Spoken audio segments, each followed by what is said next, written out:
It's time for Brownsburg and Hamilton Southeastern varsity football, powered by Audio Sports Online. Tonight's broadcast is brought to you by XRBRadio.com, the Hendricks County Flyer, and McDonald's. This game's sponsors include Bill Estes Ford, Brownsburg BMO Harris Bank, Hendricks County Estate Buyers, Ivy Tech, Nelson's Jewelers, Pete Fay, your State Farm agent, Westside Plumbing, and Panuni's Pizza and Wings. I'm Marcus Fredwell alongside Chris Worley, broadcasting live tonight from Hamilton Southeastern High School as the Royals take on the Bulldogs of Brownsburg High School. Thank you to all of our fans for joining us. We'd like to remind everybody that this game is being simulcast on XRBRadio.com as well as IndianaTalks.com. And a big thanks to everybody at both of those places, as well as here at Hamilton Southeastern with the Touchdown Club providing some of our sponsorship here as well. At this time, I'd like to bring in Chris Worley. Chris, how you doing tonight? Doing good, Marcus. Thank you. A beautiful night here for high school football on this Friday night. Absolutely, it is, and a great surface, playing surface down there they got, as they have the field turf this year, as well as Brownsburg just got that new. Do you think that will affect the way Brownsburg plays in this game tonight at all? I don't, since Brownsburg, of course, has practiced on it now and played on it for, 3-4 weeks.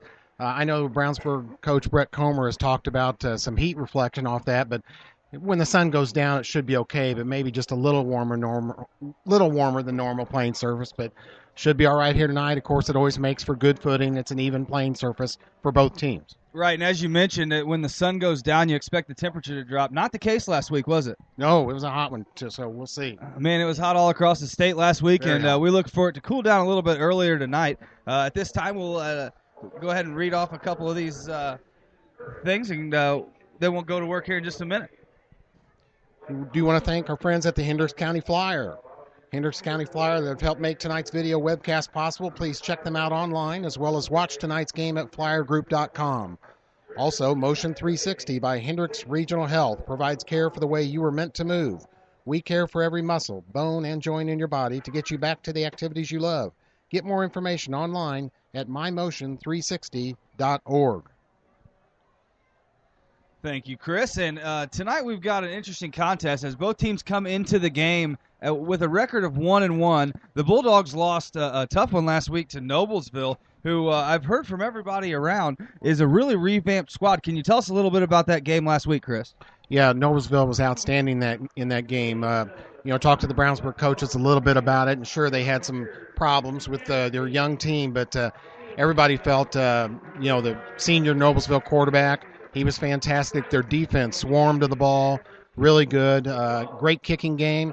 We think of Brownsburg's kicker, Brandon Dowers is a great kicker. He's got 7 extra points, doesn't have a field goal yet, but their kicker was fantastic, and Noblesville just played a great game. They're 2-0.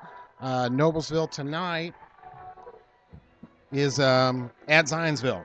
At Zionsville, so that ought to be a pretty good contest. Yeah, I would think so. I don't know much about Zionsville yet, but Noblesville is fantastic. But Brownsburg optimistic coming into this game. Just at 1-1, it's one game. The kids were a little down after that game, but Coach Comer very positive coming up here. They talked about it. It's exciting to come up here. There's a big crowd and a big atmosphere, so they feel good about their first road test this year. And, Chris, as some of our fans know, we cover both of these schools, so we're not going to leave out the Royals. The Royals come into this game with a record of 1-1 as well. They faced a very tough Fishers team last week, who also has lost to Noblesville as well already this season. Noblesville 2-0 has taken off 2 of what have been the top teams in our conference in the last few years. So look for the Royals and the Bulldogs both to be looking for revenge tonight. Royals boasting that Jermetrius Crockham and Tyler Janey, the real bookends for what you're going to see out of the Royals tonight. Crockham, I believe a junior. Is that correct? A senior, I beg your pardon. And I saw this kid play when he was a freshman, and he could scoot then, and I think he can still do it now. Yeah. And I believe you've got a couple of facts on him right now. Well, just in 2 games, he's already got 252 yards rushing. Longest run was 71 yards, and he has 3 TDs. Wow. Of course, now their quarterback, I know you've seen him here, Tyler Jan. He can do both, run and pass, right? Well, that's right. And I've told a few people already tonight, I'm not going to underuse the phrase Janey's got a gun because that's what I've heard. The kid can throw the football, and Janey's got some wheels as well. And he's really a dual-threat guy. So look for a lot of work out of Tyler Janey tonight, trying to keep a little bit of the pressure off of Jermetrius Crockham. As you'd like to see, as a HSE fan, you'd like to see Crockham get some more big carries like that 71-yard touchdown run. Sure. Just a comparison of the quarterbacks, you can see the difference in the passing game. Janey, 256 yards already.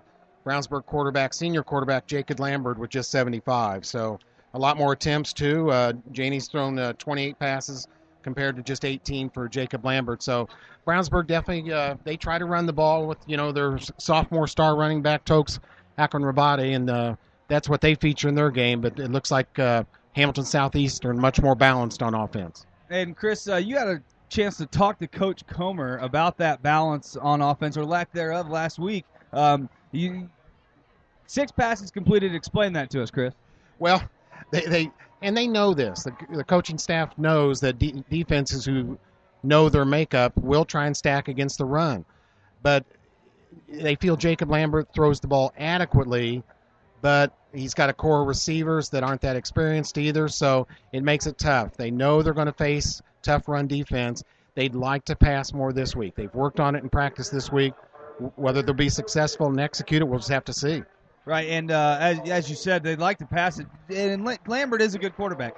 The problem being you don't really have Chase Dutra to throw to. Right, exactly. You don't have a few years ago you had Charles Terwoodzo to throw to. Right. And you just don't have a guy like that this year that's that much bigger and that much stronger and faster than everybody else. Right. They're so far their star receiver with 3 receptions has been Tyler Welch. He's 5'8", 190, a senior. So, but he's exciting when he gets the ball. If he gets a chance to catch and break loose, he can be exciting, but just not that good core of receivers they've had in the past, and that's definitely a factor in their poor passing game. Absolutely. And speaking of electric, we got to talk a little bit about Thomas Dye. I'm sorry, not Thomas Dye, but Kyle Schrenk, one of the exterior receivers.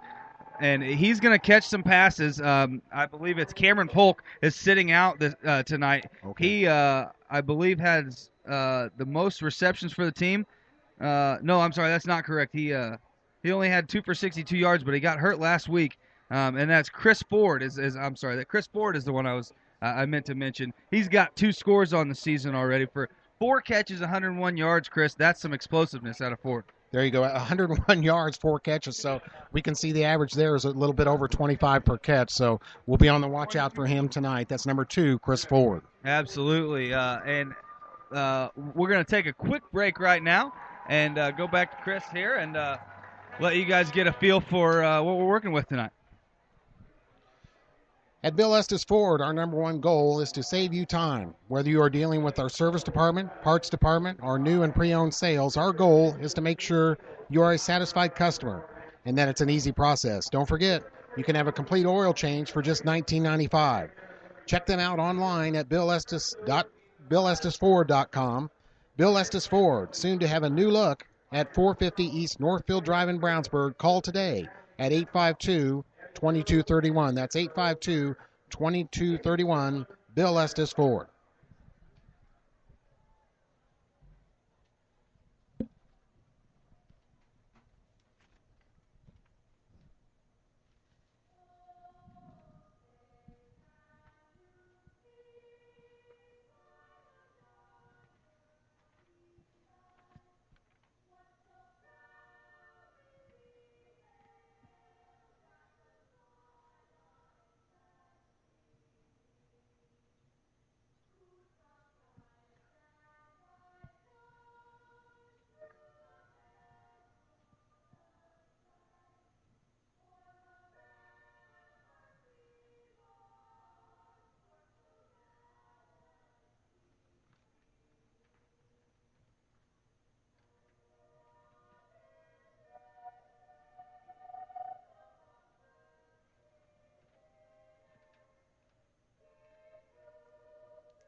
And there we had the Star Spangled Banner performed by 3 choir students here at Hamilton Southeastern High School, and a very nice rendition it was, Chris.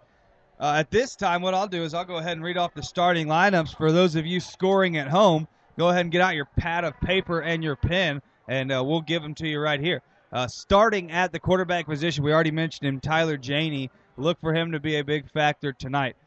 He's got behind him Ryan Ford at the fullback position, a 5'11" 205-pound senior running back. And then the back man, tailback, 6'2", 200 pounds, Demetrius Crockham. He's going to run all over the place tonight. Kyle Schrank, number 10, is going to be one split-out wide receiver, along with Chris Ford, the other wide receiver, number 2. Kyle Schrank stands 6'3", 210. Ford, a little bit different style of player, a little more explosive, as we mentioned, 6'1", 170. Both of them are juniors. The starting tight end tonight will be Austin Hogan. He's going to be standing at 6'2", 210, and he's a senior as well. Number 43, Austin Hogan, will start at tight end. The offensive line looks like this. You've got Peter Gorgia and Tyler Klink on one side at tackle and guard, and on the other side, tackle and guard, you got Jeremy Wolfer and Chase Wilson, numbers 68 and 61. A fairly large offensive line, averages just under 6'2" and just over about 245 pounds or so. So look for that to become a factor tonight in this game. And the big man being guard Chase Wilson, 6'4", 315. He's going to set up a lot of things for the Royals tonight. As for the Bulldogs, starting at the quarterback position will be Jacob Lambert, number 6. He's a 6'2", 220-pound senior. He played a lot of linebacker and some safety last year, I believe. And look for him to lay some hits, as he's done in the first couple of games already. Yeah, good athlete. From the quarterback position, absolutely. Running backs, and the wing backs, that is, include numbers 21, Devontae Allen, and number 23, Tyler Welch. They'll be pass catchers. They'll run the ball on some sweeps and some option runs, so look for them to be factors in the game tonight. The fullback, as we already mentioned before the game, Toksak and Rabate, he's going to be a mainstay in the Bulldog backfield for the next couple years to come. Toksak and Rabate, a sophomore. And then rounding out the skill positions for the Dogs are wide receivers Jalen Hall. He's a 6'3" senior, and the other wide receiver will be 6 foot, 165-pound Michael Clare, a junior, and also a very good baseball player. So Clare, an all-around athlete. Yes. He's good in the outfield in baseball, and he can pitch the ball as well. So look for Clare to do a couple things tonight, as he'll be back for some punt returns. The offensive line for the Brownsburg Bulldogs look like this. On the strong side of the offense, it'll be Bryce Toll at tackle and Evan Mallory at guard. They will pretty much line up on the strong side of the offense every single time. The weak side guard and tackle are Jake Shelley at guard and Justin Davis at tackle, with Dustin Dowers snapping the ball for the Bulldogs tonight. Dustin Dowers has been a good center for him. Powerful kid. He leads that offensive line. Absolutely, Chris. And as you can hear, the HSE marching Royals have brought the football Royals out onto the field, and we're just a few minutes away from action here tonight, as it's Little League football night here at IU Health Field at the Hamilton Southeastern Sports Pavilion here in Fishers, Indiana, on the southeastern part of Hamilton County, located just north of I-465 and 69. The Royals will be wearing blue jerseys with silver trim numbers and helmets and pants. The Bulldogs in the all-white uniforms with purple numbers and purple helmets and trim. We haven't quite had the kickoff, so Chris, let's go back to you. A couple players you can look for on Brownsburg defense tonight. Just talk about the defense for a minute. Along that defensive line, junior Mac Dutra has been a very good defensive player for them, made a lot of tackles. Also, Stone Neese, a linebacker, number 5, Zach Carlson, number 2, has done a good job. Nathan Ramsey, a linebacker, number 34, junior. Now, he will also punt for them. The punting game so far, been okay. Coach wants more consistency out of that. Nathan will one time get a 45 or the next time a 25, but been averaging about 35 yards per punt this year. Avery Holmes, number 37, a junior linebacker's played well also. Brownsburg defense is young. Not many seniors. They've got some sophomores and juniors trying to carry the load here, and they're going to be tested tonight by this Hamilton Southeastern offense. Absolutely they will, and there come the Bulldogs out onto the field as both teams have now taken the field, and they'll do honorary coin toss here in just a minute. We're going to keep coming to you, though. We're going to take a quick break and be back in just a moment here on audiosportsonline.com, xrbradio.com, and indianatalks.com as well.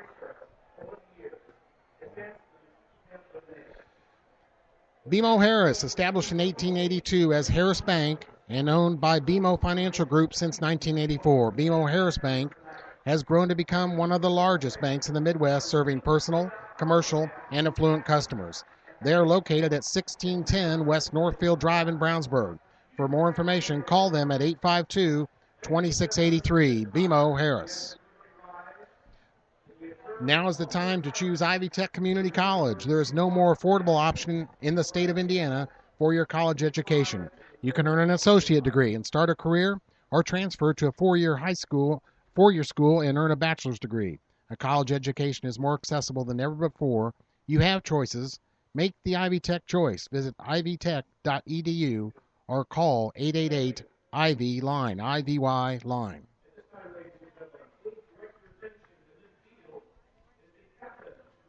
And they will get ready for the coin toss here, as they're going to have a couple of extra people on the field tonight for the coin toss. The captains will head to the center of the field.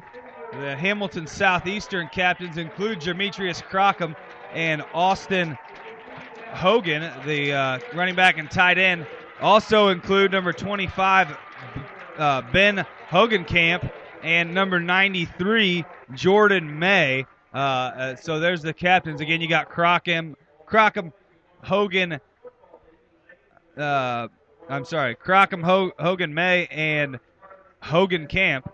So there's your captains for the Royals. Captains for the Bulldogs include Jacob Lambert, Nathan Ramsey, and Zach Carlson. Zach Carlson. There's been about 11 of them go through the school. Right. The officials for tonight's contest are going to be referee Terry Adams in the white hat from Lima, Ohio. You got umpire Joe Kimbrough from Santo Domingo, Dominican Republic. That's a long trip here from there. Line judge Del Asher from London, Kentucky. Linesman Justin Holman from Rock Hill, South Carolina. And back judge John Foster from Denver, Colorado. Chris, did you get a load of who won the coin toss? I did not. Let's keep an eye on that midfield. I believe it was HSE that won the coin toss. I didn't get a chance to see what they elected to do with it. Sorry. It looks like a kick-off team going out there for the Bulldogs.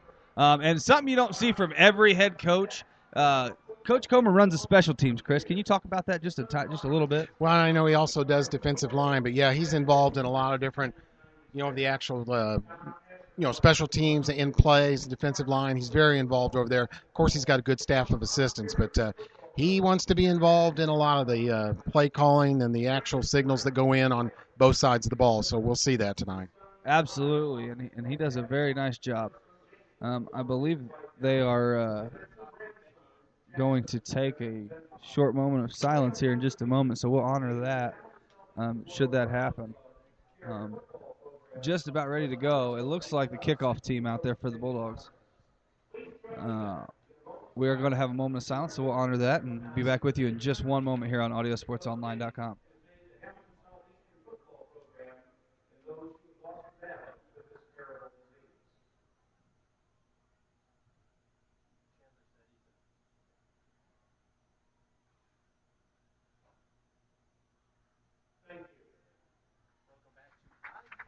Yes, the Royals players having some pink gear on tonight, and of course their student and fan section. It's a pink out here to fight against cancer. Absolutely, and a great cause it is. Lots of money raised for cancer awareness tonight, and very, very good to see that. And it is Brandon Dowers coming onto the field. So the Bulldogs will kick it off. They'll receive it in the second half. They'll work their way from left to right on your computer screen, as the Royals will be going from right to left. North and south is the orientation of the field. The north is on your left, the south is on your right. So the the Royals will be heading north to start the game. You can see the pink ribbons on the 50-yard line throughout the night tonight. Those are also for the cancer awareness, raising it. You got pink wrappings around the goalpost. You got pink pom-poms for the cheerleaders, pink socks for the Royals. So a great job by the HSC and their whole staff here getting some awareness out for that cause. Indeed, they've got everybody involved in the cause tonight here. So very impressive. I believe even the band's got something pink on. So there you go. Here comes Dowers ready to kick it away. I would say watch out for the pooch kick because you never know with the Bulldogs. Also, though, Dowers has a strong leg. He could boot this deep into the end zone, which he's done pretty much in these first 2 games of this year, but we'll see. Any kind of wind here that I see, really? I don't see the wind. There is a flagpole to our south end, and it's dead as can be. So that will not serve much of a purpose tonight. We will keep an eye on it as you can see out the door. There's a little bit of cross breeze from the east to the west, but not a whole lot. Look for the wind to not be a factor tonight. Heat will be a factor for just a moment, and we are about ready to go underway. Chris, I don't know about you, but I'm excited. This is a big game in the conference tonight. Both teams 1-1. They both want to win very badly. It could very well decide the conference if Noblesville doesn't run the table. Right. Dowers ready to boot it away. Crockham and Ford back deep to receive. Dowers puts a big leg into this one. He's going to chase Crockham back into the end zone for the touchback, and the Royals will take over 1st and 10 from their own 20-yard line. Nelson Jewelers. Did you know Nelson Jewelers in Brownsburg has been serving Hendricks County in the west side of Indianapolis with an extensive selection of finer diamonds and gemstones since 1958. Nelson Jewelers is a family-owned jewelry store specialized in unique jewelry repair, appraisals, and watch repair. Nelson Jewelers is conveniently located in downtown Brownsburg, across from the Hendricks County Bank. We'll go with you first play. Janey goes under center. Crockham in the backfield by himself. 2 receivers, 1 receiver out each side. Janey calls out the signal, takes the snap, hands off the right side to Crockham. Crockham cuts back, hit hard by Ramsey near the line of scrimmage, taken down about 5 yards north of the down marker. We do want to mention that you can visit Nelson Jewelers online at nelsonjewelers.com. A little out of the way, very much out of the ordinary. Hamilton Southeastern going to show their star running back there right away, and Nathan Ramsey made a good play at a linebacker to bring him down after a 5-yard gain, Marcus? About a 5-yard gain. Out comes Crockham. In comes Hunter Hardy, a 5'11 senior, 205 pounds. 2 receivers near side. Ford's the one split out to the far to the near side, and a handoff right back up the middle to Hunter, and Hunter gets hit behind the line of scrimmage. Who was it? Was it Dutra? No, it wasn't. It was Carlson, was it? Number 2, Zach Carlson. Zach Carlson coming up with a big hit in the backfield, and here's a big early 3rd down for the Bulldogs, and the Royals, that is. Brownsburg defense strong there against the run. Coming up on 3rd down here. You got Crockham on the field, so you got to be wary that he's going to touch the ball on this play. Tight end to the near side, wing back to the far side. 1 receiver out each side. Wing back comes in motion. It's number 10, and that is Dye. Handoff up the middle to Crockham, and I don't believe he's got it. It's a fumble. Fought for. They may call him down. We're going to see where the spot is. It looks like it's shy of a 1st down. And, yes, it will be, Chris. It's about a half a yard short. Stone Neese and Nathan Ramsey in on the tackle.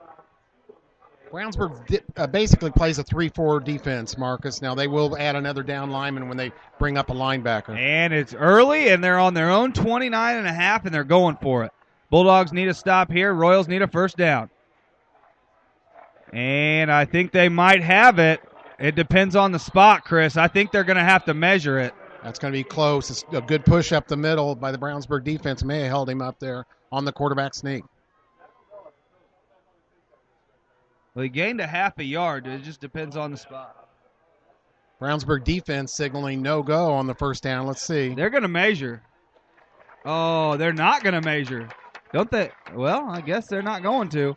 Head referee just signaled 1st down. White hat without a measure. Down. And it is a 1st down for the Royals. So a nice job there by Janey, and a gutsy call there by Coach Scott May going for it on 4th down. Wow, early gamble here at his own 29-yard line. just paid off for the first down. Well, and you got to think he likes his offensive line's chance. Yeah. Once again, 6'4", 315, that right guard.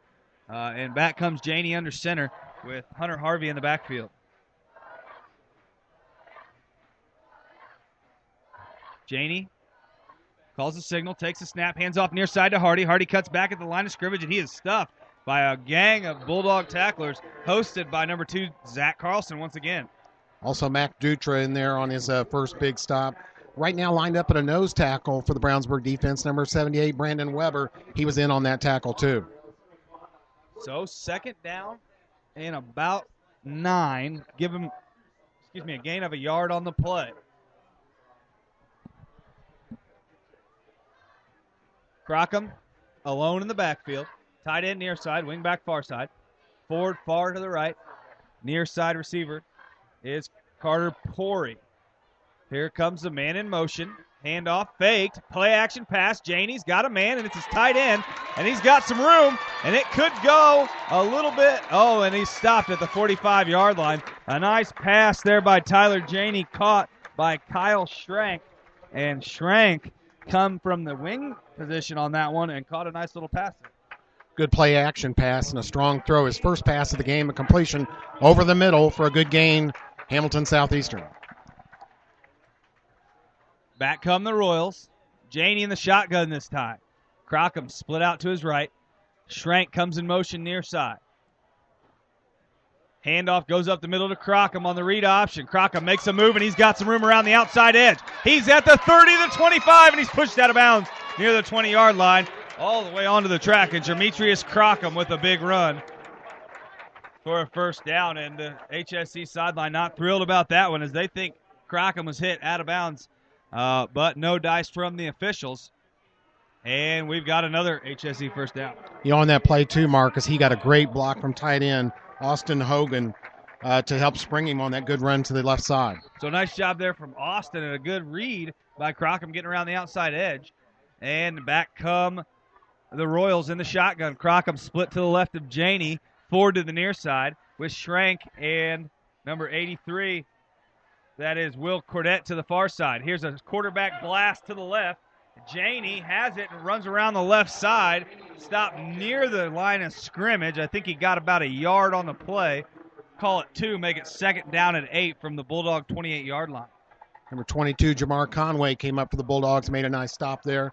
Just under 8 minutes left here in the first quarter and no score.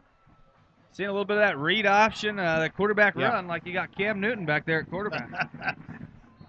It's been effective so far, Marcus, after that tight first series there when they got the first down. We'll have to go back if they score on this. Remember, going for that first down. Yeah, absolutely. 2 receivers far side are Schrank and Ford.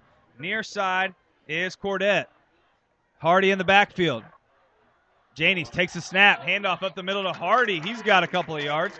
And a nice job there of just putting his head down and gaining a couple of yards there for Hardy. Yeah, they're getting some good blocking up front here on this drive. So it's going to be third down, call it 3 yards to go, and another needed stop for the Bulldogs. And look who's coming in. That's Evan Mallory coming in on defense. Yeah, big number 77, junior. He's going to line up in the nose tackle position here. Bulldogs need that short yardage stop, and they got 3 tackles right up the middle. And here comes Janey under center. Schrank goes in motion in the big formation. Handoff goes right to Hardy. And Hardy's going to have a first down and maybe more. Looks like he's going to just have enough for the first down. And it'll be a first down for the Royals.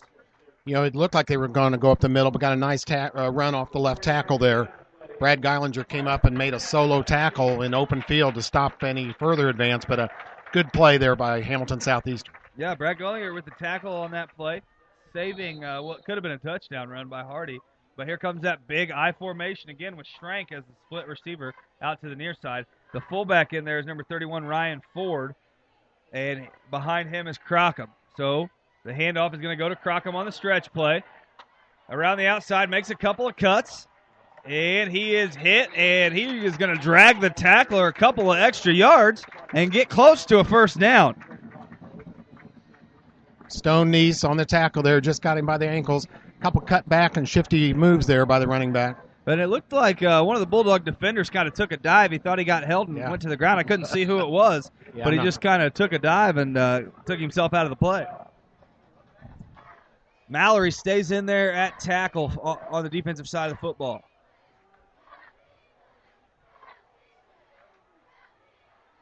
Hardy behind the quarterback Janey, and Janey with the read option to Hardy has a couple of yards, and he's just going to move the pile himself.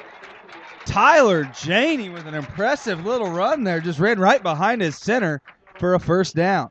The play actually looked like it was going to just maybe go for 1 or 2 yards, but the powerful legs of the quarterback Janey got at least 5 or 6 yards, dragging the pile forward, as Marcus said. And with 5:39 here left in the first quarter, Hamilton Southeastern right down there at the 5-yard line. That's right, 5-yard line right at the center of the field. And it's going to be I formation, that big formation again. Tied into the near side is number 85, Robert Kirschmer.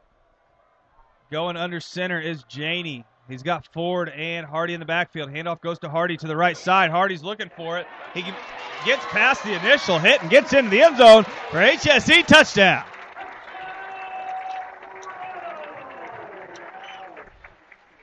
Just a nice little run around the right side from the jumbo formation. Hardy took it right up the tackle and got into the end zone for the touchdown. More powerful running there by Hardy, right up the middle, got that touchdown. 12 runs against 1 pass play on that drive for Southeastern, so they powered down the field. Absolutely, they did, and they just ran all over this Bulldogs defense, and that is a good extra point from number 99, Brady Hoffman. And he looks like he's got a leg on him, the junior, with 5:13 to play in the first. The Hamilton Southeastern Royals lead the Brownsburg Bulldogs by a score of 7-0. Running a little short on cash or got some collectible items around the house you don't need or want? Well, take them to Hendricks County Estate Buyers in Brownsburg. They buy gold, silver, coins, tools, electronics, and antiques. They specialize in one-piece or entire collections. If you have an estate or household liquidation, call them first.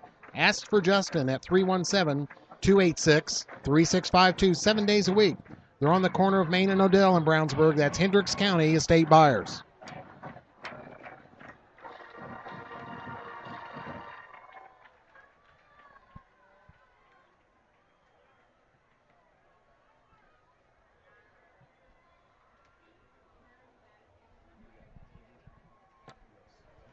What is a good neighbor? It's someone nearby who makes your life a little easier. It's State Farm agent Pete Fay.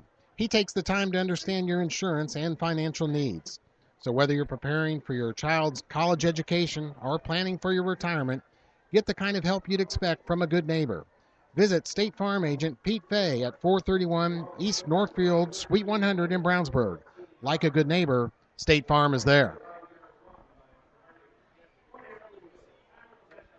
And, Chris, I don't believe we mentioned it yet tonight, but the game's being televised as well, so there will be a couple of media timeouts. Yeah. And so we will take every opportunity to thank our sponsors during those media timeouts, as we're going to do right now once more.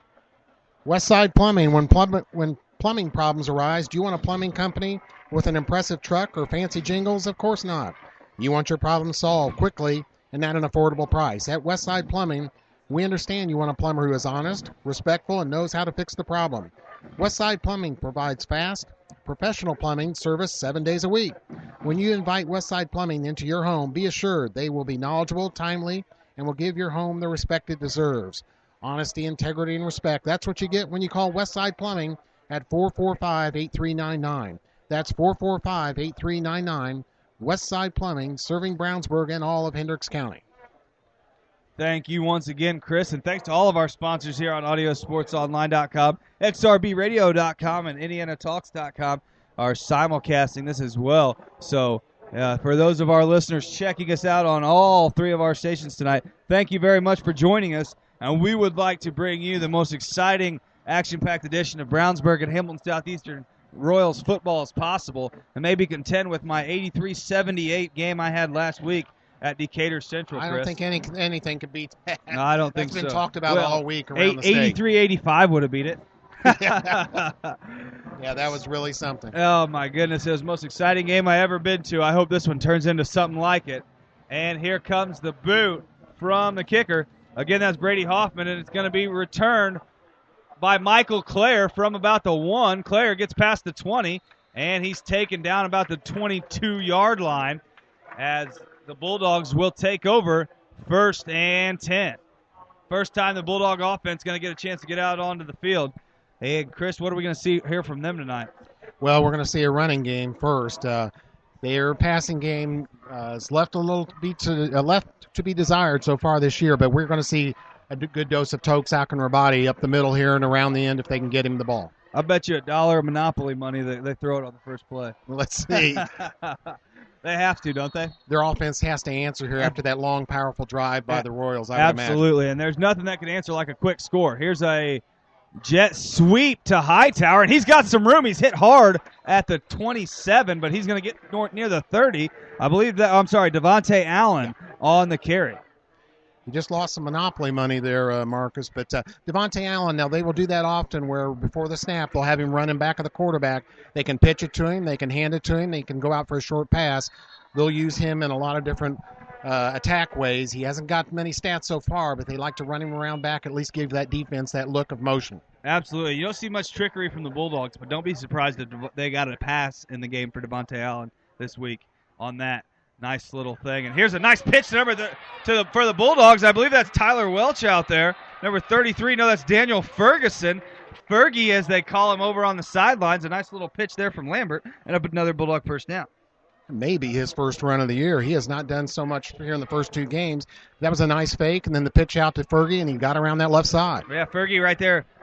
You usually see him on the extra point team. He does the outside blocking duties on the extra point team. I saw him the first game of the season, but that one getting a little carry, and here come the Bulldogs again in their base formation. Spread out to the far side is Isaiah Hightower. Near side is Michael Clare. Toksak and Rabate behind the quarterback Jacob Lambert under center. Here's the fakes the handoff. Another pitch to Fergie, and he's got some more room, and he is taken down by the shoulder pads, and it's going to be 2nd down and about 7 after 2 consecutive runs from Fergie.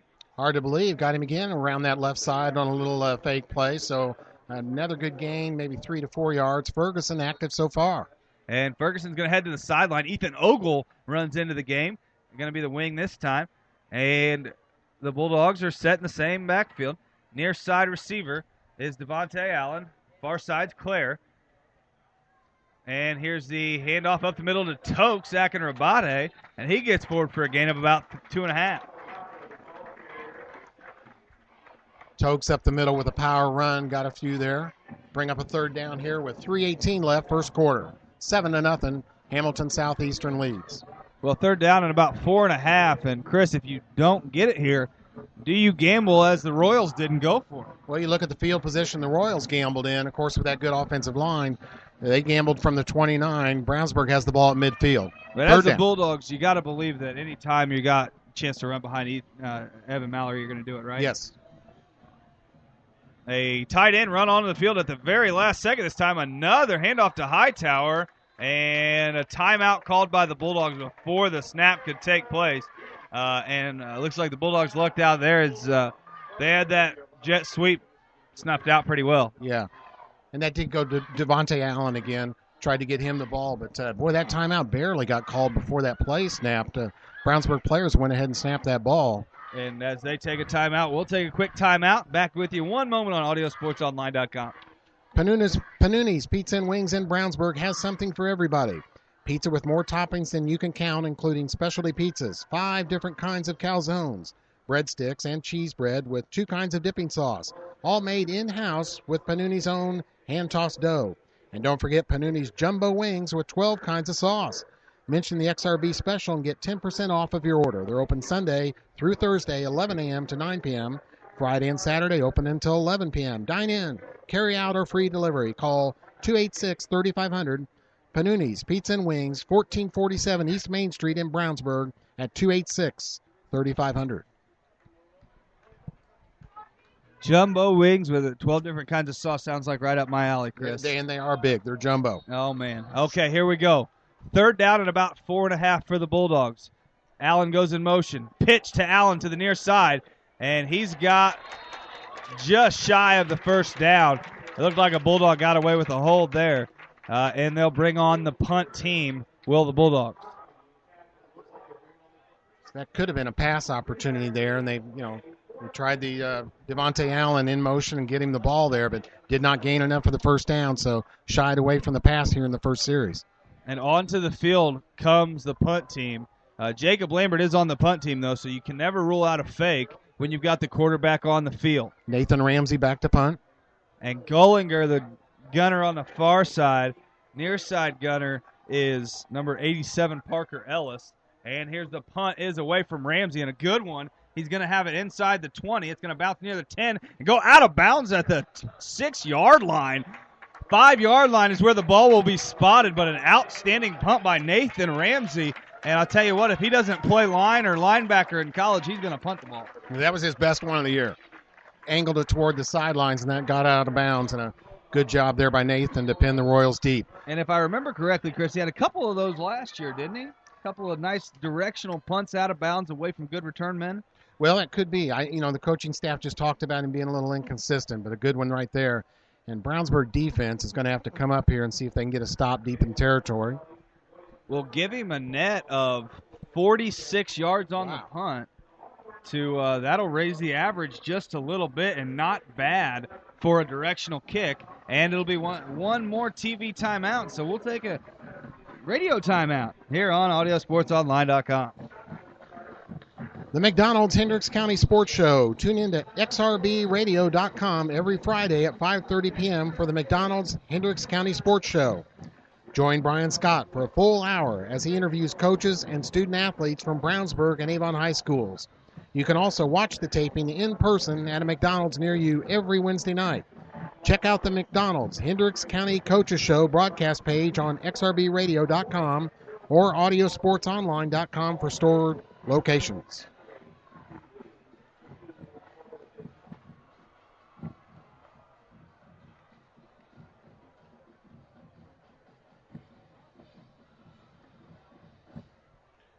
You're finally on your own, living in your own place, paying your bills, making your own decisions. When your decisions involve insurance and financial needs, it's nice to have a little help.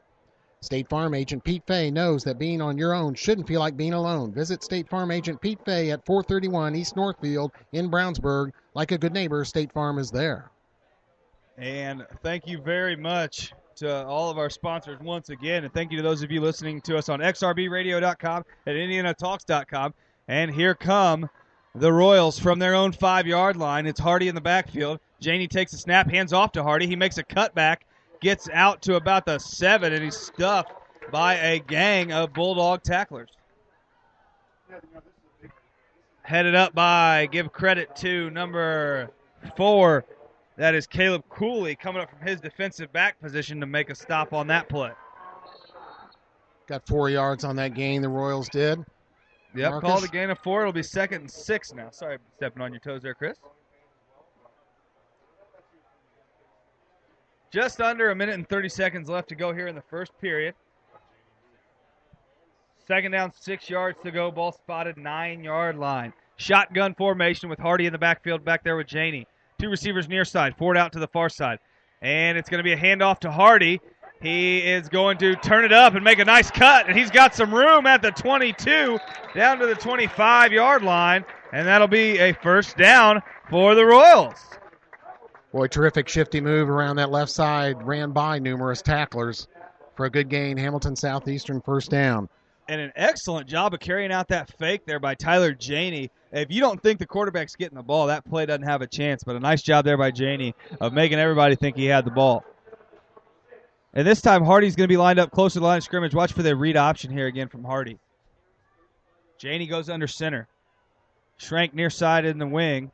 And Ford near side. And it looks like the far side receiver. Did we get a false start, Chris? Yes, we did. He jumped the line there, number 83, Will Cordet. Will Cordet getting just a bit of a head start there on that play.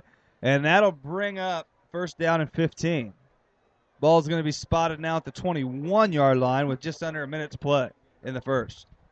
It is a warm night here to start. Brownsburg defense has been on the field almost this whole first quarter. Absolutely, Chris. They've had about a 3-minute break while their offense was on the field. But the Bulldogs offense could only pick up 1 first down. Back out come the Royals. Same formation. They're probably going to run the same play that they already called. Janey dropping back the pass. Has his tight end Schrank out here to the near side. And he'll get back near the original line of scrimmage. Call it the 25-yard line for a gain of 4 yards. 2nd and 11. Janey 2 for 2 in the passing department so far. An accurate passer. HSE, in the history of HSE, hasn't really gone down the field much. They had Gary Harris as an exception for a couple of years, but other than that, HSE is a running powerhouse and a quick pass type team. So here comes a man in motion toward the far side, and Janey's going to take the shotgun snap. He's going to roll right, looking opposite side to the screener. That's a tight end Schrank, and he's got room. He's at the 40, at the 45, and he's taken down by his shoestrings, and there was only one more man in between him. Give credit to the tackle on the play for Noah Devney, I believe. What a play there by Schrank. Really was, and they caught Zach Carlson, a middle linebacker, on a blitz. He was allowed to go right through the offensive line, went right after the quarterback, and they made a nice play to get away from him and a good gain down the left side for the Royals. Very good play call and no huddle offense here for the Royals. White hat will wind the clock. Royals will call the play from the line. Janey going to take the snap. Hand off near side to Crockham. Crockham's got plenty of room. And he runs right over a Bulldog defender at the 33-yard line. Brooks Byerly, did you get the license plate of that truck? Wow, that was a big hit. Ran right over that defensive man. But a real good hold there on the left side by the Royals offensive line. Well, Byerly, the catcher for the baseball team, and he's a tough guy. He got right back up from that hit, but Jermestrius Crockham gave him a lick on that play. No huddle once again. 14.4 to go here in the first period. Janey under center. Crockham in the backfield. Hand off right side this time. Crockham makes a cut. Stays on his feet after being tripped up. Right there is Byerly once again. And Byerly with another tackle on the play. It's going to be the end of the first quarter. 7-0. The HSE Royals lead. We'll take a quick break.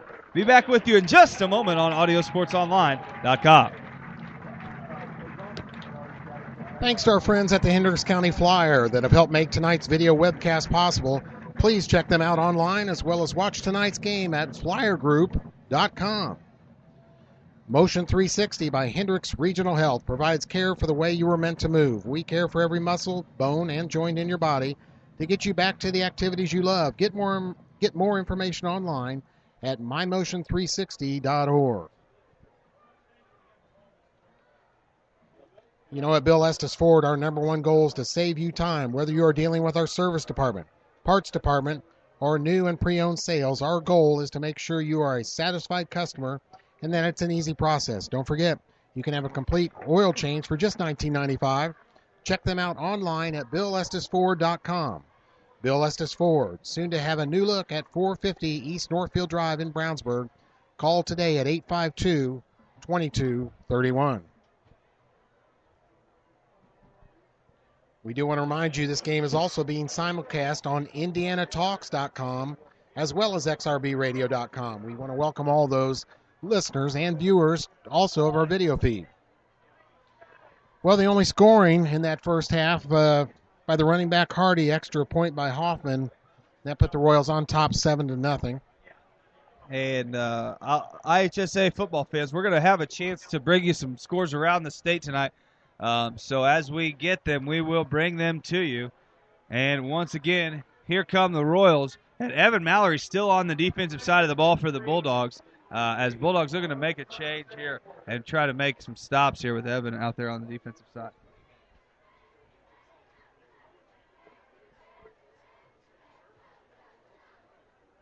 Second down and 3 for the Royals here as we get ready to start the second quarter.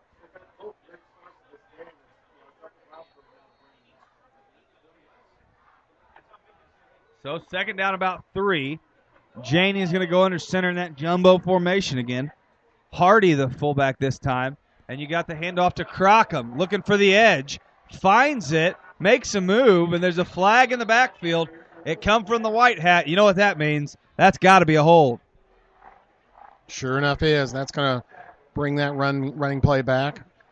Holding on the Royals. Anytime you see a flag flying in from back there, it's always a hold or a roughing the passer. And being as there was no pass on the play, Yep. we can safely say that's a hold. And somebody is going to get eaten alive and filmed tomorrow. Certainly, they looks like they did have a few yards possible. Brownsburg defense strung that out a little bit, but the hold brought it back, and that'll bring up second and 13. Second, 13, call it. Janey's going to go under center this time. He's got Schrank to the far side, Hogan to the near side, the tight ends, with Ford on the far side, and Cordette, the near side, at wideouts. And he's going to fake the handoff to Hardy. Stone Neese giving chase, almost makes a sack, but Janey's going to get the pass away to Schrank, and he's got a first down and more. Stone Neese giving chase on the play, couldn't quite get there. And Janey with a nice pass for the Royals. And another first down. Kyle Schrank, the receiver on that play, set down real good in an open spot and gave his quarterback a good target. As soon as he made the catch, turned and went up the field smartly. A good play by receiver Schrank. Ford, near side receiver. Schrank in the slot to the left. Over there with Cordette. Hardy in the backfield. Janey with that quarterback sweep, and he is going to take it up the middle. Getting about 3 yards on the play. Call it 2, and it's going to be second down and 8. Zach Carlson, along with a few other Bulldogs, brought him down after a gain of about 2.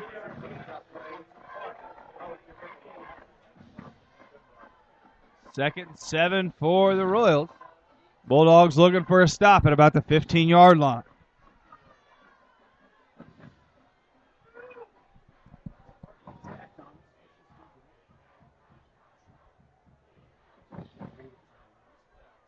Janey going to take the snap and shotgun. Hardy takes the handoff. Looking for the edge on the left side. Can't get it. Evan Mallory among the people in on the tackle for the Bulldogs. Also, Avery Holmes, a linebacker, came up there and stopped that. A good play by the Brownsburg defense, and they definitely need a defensive stop here. Make it third down and 8, Chris, and the table is set for a Bulldog stop. What are we looking for here? Well, I don't know if they're going to blitz. So far, 4 passing plays by the Royals, so let's see what they do here. Looks like the same defensive lineup. Mac Dutra in there along the defensive line. You got to look. Yeah, you got to look for Mac Dutra to give chase. I was just about to say that. Janey in the empty backfield. Likely pass. Drops back to pass. Passes away, and Ford can't hang on to it. Hit hard by the quarterback, Jacob Lambert. There was a little bit of talk this year about Lambert not being able to go both ways on offense and defense, but the Bulldogs made a decision as of, I believe, this week that Lambert would be allowed to, and as well as Evan Mallory, going both ways on offense and defense. Yes, Lambert, he played linebacker for him last year. He's a good athlete, and he was right on the receiver there for that pass. We're going to have a field goal attempt. Yes, we will. And in to kick it is number 99, Brady Hoffman. Snap is back. Hold is down. Kick is up, and it is no good. No good. I believe it was wide right. The Bulldogs caught a break there. Brad Gullinger, I believe it was, almost got a hand on it, and I saw Hoffman warming up. It looks like he just missed that one. Hoffman, a good kicker, just couldn't quite squeeze that one inside the upright. Yeah, of course, from that distance, plenty of leg on it. It was above both the uprights, but just missed it. And, Chris, you got to believe the Bulldogs like their momentum coming out now. They'd like to start this second quarter with some good offense here, and they're going to take the snap at, looks like their own 20. Yep. Kick, field goals inside the 20, go back as a touchback. Here's a pass from Lambert on the hook to Claire, and the pass is over the outstretched hands of Michael Clare on the play. His first pass attempt, Jacob Lambert's first pass attempt, goes high. Ball overthrown. 2nd and 10 here for Brownsburg. 2nd down and 10 it is. 9:54 to play, second quarter. 7-0 lead for the Royals. Lambert going to go under center once again with Toksak and Rabate in the backfield. Devontae Allen goes in motion. Here's a handoff to Tokes. He runs right over a man at the line of scrimmage, but doesn't get much. Number 36 in on the tackle, and I believe Brian Roberts is the man on the play. Also, number 41, Ryan Clemens stuffed that play. They were right on Tokes there. He does not have too many yards so far. I wonder, in their tape and whatever, they're spying on him and keeping an eye on him, I'm sure. On Tokes. Yeah, and you have to keep an eye on him, but if the Bulldogs can do a couple more of those options they did earlier, they might have a chance to get around the edge. Base formation for the Dogs. Allen in motion. Dropping back to passes. Lambert looking. He has Allen on the swing pass, but that's not going to be anywhere near a first down for the Bulldogs.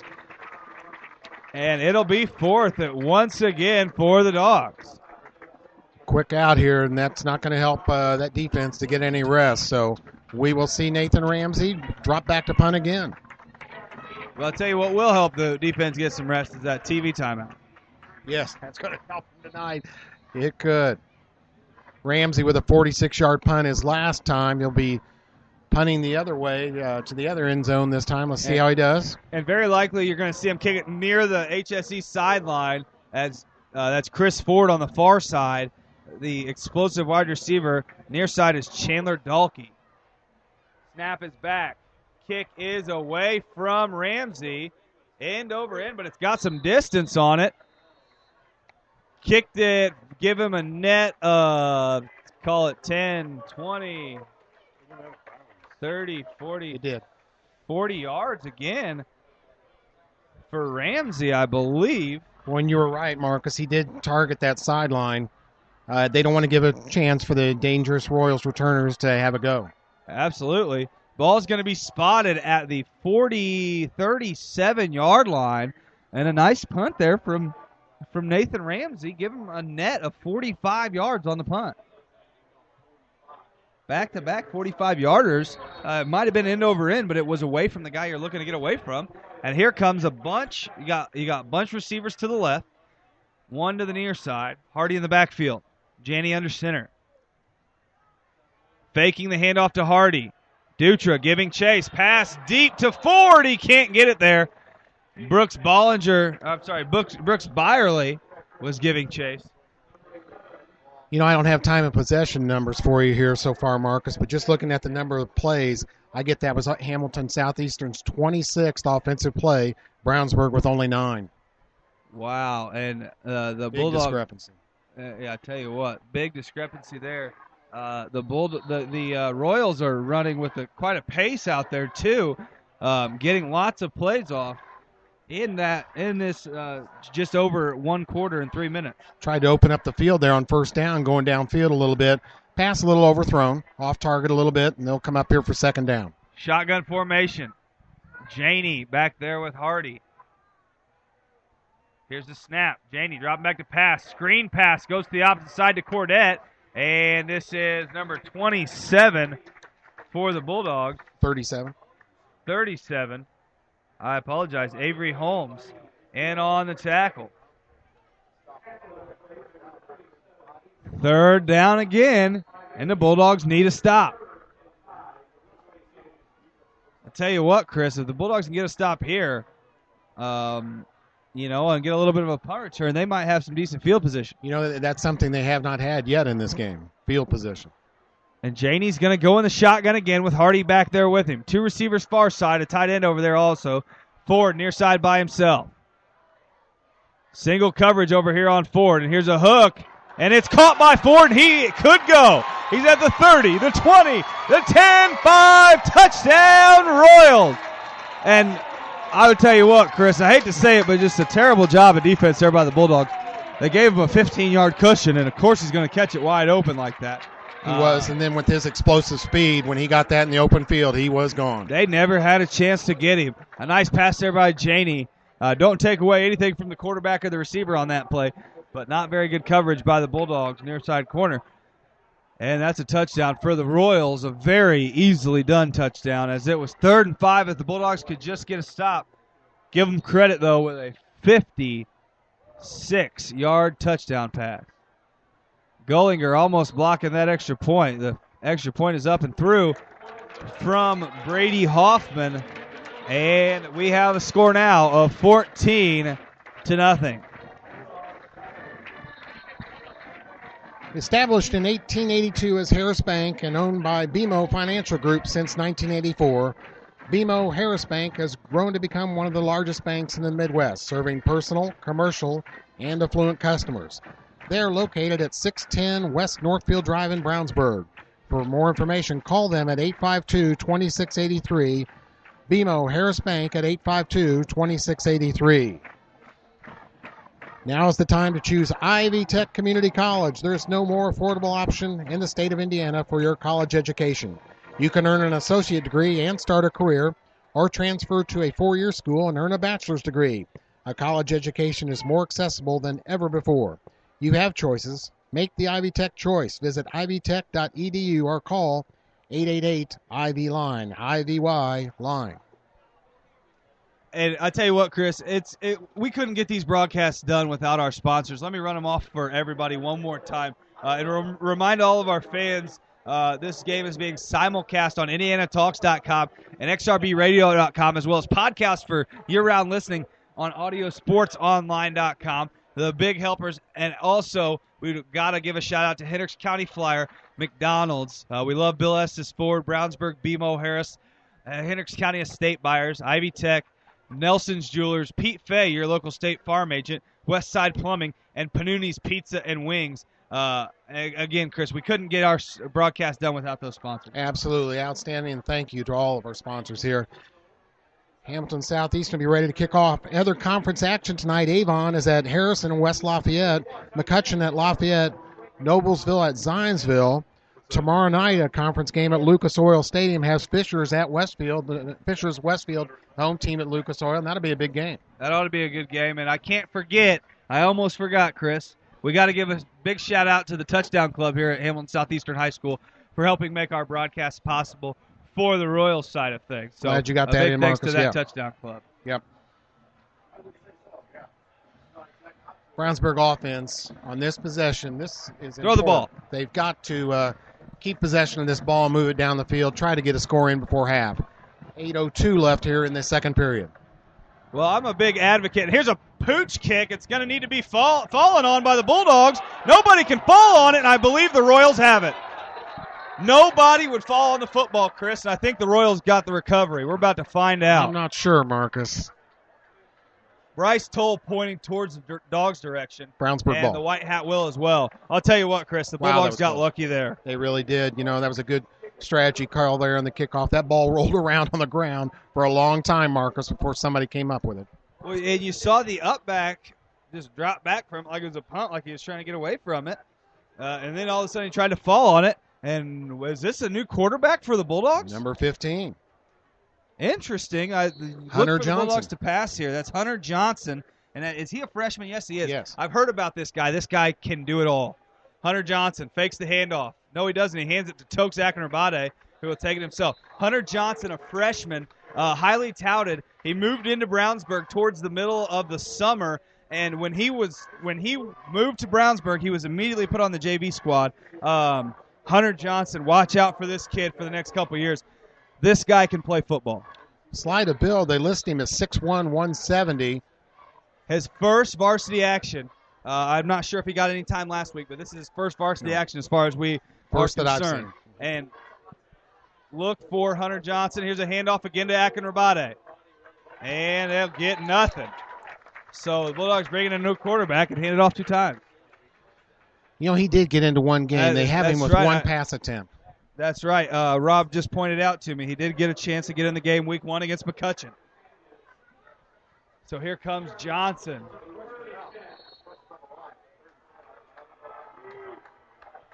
So first third down for the freshman of his career. Let's see what he does for it here. Johnson goes under center. Akinrabade in the backfield. He's going to fake the handoff to Fergie. He's got a man if he can hit him. And he had his man, and the man dropped it. That ball should have been caught. Allen. A nice throw, though, there from Hunter Johnson. And what was that? Looked good on that. I'm sorry, Marcus. That's right. Rolled out a little bit to the left. That pass was on target and should have been caught. That's right. I agree. And Hunter Johnson, you got to watch out for him. Now they flip-flop the returners, Chris. They're going to kick it to the right side this time. Nathan Ramsey, not only does he have a good leg, but he's a cerebral kid. He's a smart guy. He holds a very high GPA, which is another reason that he's going to be a highly touted punter in college. Those special teamers always raise your GPA, don't they, Chris? There you go. That's right, Marcus. And, of course, he is a defensive captain. So Absolutely. And Ramsey gets another boomer away, and he kicks it right to Ford this time, though. Ford going to take it at the 40, and he is stood up by number 24 on the play. Chris, you got that man on? Johnny Dotlich. Johnny Dotlich on the play. Dotlich had a fumble return for a touchdown in the first game. Made a nice tackle there at midfield. And I don't want to make any assumptions, Chris, but I would say Coach Comer none too happy with their captain, Jacob Lambert, right now, as they have pulled him off of the offensive side of the ball, and now Lambert also not coming in on defense. Well, and I think also that offense needed to see a change. There was a nice rollout and a good pass. He showed a good arm there. The ball could have been caught, so we'll see if they do that the next series or at least keep him in at quarterback, the young freshman. Defense really need to provide a spark here for the Bulldogs. Hogan near side tight end. Hardy in the backfield. Gets the handoff. Has some room. He will be taken down hard on the play by a couple of Bulldog defenders. Caleb Cooley and number 78. Brandon Weber in on the tackle for the Dog. Boy, a powerful run there. Dogs get the play in from the sideline from Coach Neal. Janey gets the play in from the sideline from Coach May. That Hamilton Southeastern line doing a good job so far in this game, Marcus. Absolutely they have. And they're not oversized, but No. They are working really hard and very well together as a good unit. Here's Janey taking the snap, play action, looking, has a man. His man is hit and makes the catch. Wow. Chris Ford on the catch. Number 19 for the Bulldogs was Noah Devney making the hit, but Chris Ford hanging on to the football. Devney all over him, kind of launched him into the air there. He had to jump for the pass reception, and he held on for it as he flipped over. Great catch for the first down, Royals. 5:42 left, second period here. Janey, no huddle, going under center. Fullback in front of. Janey's going to take a quarterback sneak up the middle himself. And interesting first down call for an easy 3 yards right there for the Royals. 3 yards in a cloud of dust, Chris. Definitely. We talked about that line a little bit. I noticed the right guard, number Chase Wilson. Big guy. Now, he is big, 6'4", 315. You've mentioned him before, but he is doing a good job out there at right guard for the Royals line. Second down, 8 to go. Ford in the backfield with Crockham behind him.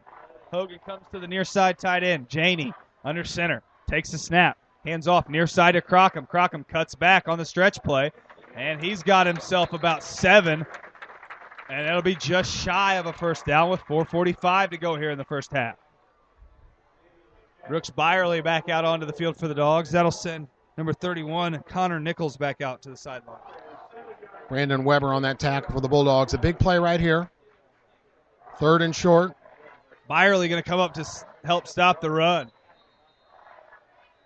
Timeout called by the Royals. They'll take a timeout. We'll take a timeout. Back in a moment. AudioSportsOnline.com. Nothing makes you think of the future like holding it in your arms. The wonder of being a new parent includes planning for your child's future, and now's the time to start looking to someone who's been there from the start. State Farm agent Pete Fay in Brownsburg can ensure your life insurance will keep pace with your family's growing financial needs. So for more information on life insurance, visit State Farm agent Pete Fay at 431 East Northfield, Suite 100 in Brownsburg. Like a good neighbor, State Farm is there.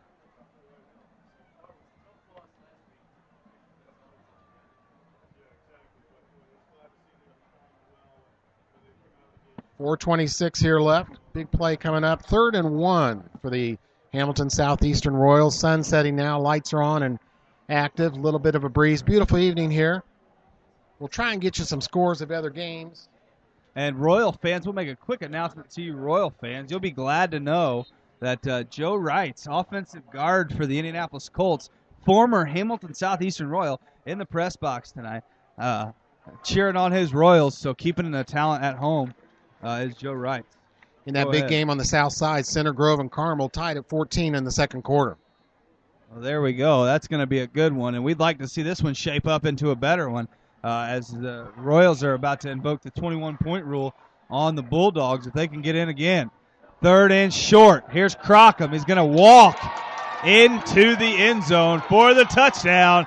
20-0, the Royals lead. And, Chris, you got to think payback is on the Royals' minds as the Bulldogs took them out 42-14 last year. Yeah, it was 42-14 last year. You know, he wasn't touched by a defender on that play until he had already gained 6 or 7 yards. Right side of that Royals offensive line blew the whole Brownsburg defense back there. And the Dogs just didn't have a chance on that one. Demetrius Karakam, we mentioned him before the game. That is his first score. And here come the Royals with another extra point. Score reads 21-0. Royals lead with 4:20 to go here, second quarter. AudioSportsOnline.com. Westside Plumbing. When plumbing problems arise, do you want a plumbing company with an impressive truck or fancy jingles? Of course not. You want your problem solved quickly and at an affordable price. At Westside Plumbing, we understand you want a plumber who is honest, respectful, and knows how to fix the problem. Westside Plumbing provides fast, professional plumbing service 7 days a week. When you invite Westside Plumbing into your home, be assured they will be knowledgeable, timely, and will give your home the respect it deserves. Honesty, integrity, and respect. That's what you get when you call Westside Plumbing at 445-8399. That's 445-8399. Westside Plumbing, serving Brownsburg and all of Hendricks County.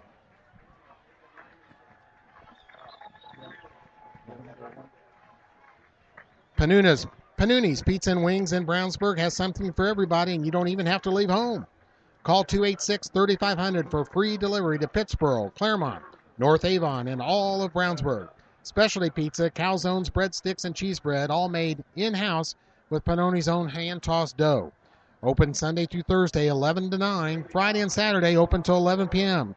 Locally owned Panuni's Pizza and Wings on 1447 East Main in Brownsburg. Thank you, Panuni's. Thanks again to all of our sponsors here on AudioSportsOnline.com. Welcome those of you joining us on XRBRadio.com and IndianaTalks.com. A big shout-out back in Mission Control to the main man, Jason Dozier, getting it done, flipping the switches, plugging the plugs, doing all that is necessary back at home. Big thanks, big ups to Jason Dozier. Another scoring a big game here, second quarter. Brebeuf leads Ritter 21-7.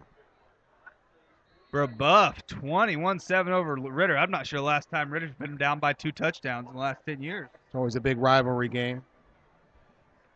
Of course, these two schools now in 6A, Marcus. Absolutely, they are, and it's not a big conference of 6A, but there's enough teams to make it a competitive. 32 teams in the state. Absolutely. Here's a kick into the end zone. Goalie will take it in the end zone for a touchback, and the Bulldogs will take over 1st and 10 with 4:20 to go in the first half. You know, Brownsburg passing right now, 1 out of 3 is what I've got them for. So, again, that little handicap, if you call it, Brownsburg passing game. They'll come out here at the 20. Jacob Lambert going to go under center now. Lambert back in at quarterback. So one series there for the freshman, Hunter Johnson.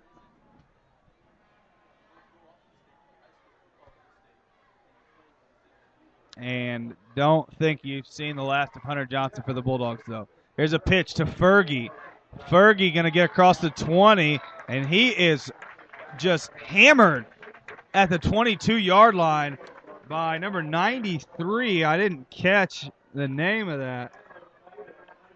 I thought that was Austin Hogan, number 43. I don't see Austin out there unless he run off. We'll say it's either Austin Hogan or Jordan May for now. One of those two guys. There's a good defensive play. But a nice defensive play there, nonetheless, for the Royals. They tried Ferguson again around that left side as they had some success with that in the first quarter. And here comes Allen. No, it's going to be Lambert on the QB midline. and he will fight forward for a gain of about 6 or 7. It's going to be close to a Bulldog first down. And, Chris, it's been a while since we've seen one of those. Right, definitely. Not here in the second quarter, I don't believe at all. Ferguson's going to go out. That is a Brownsburg first down. Yes, it is. And I thought they were going to call the chains on for this one. I'm like, this is the same exact situation we just had 4 downs ago. Here we go again.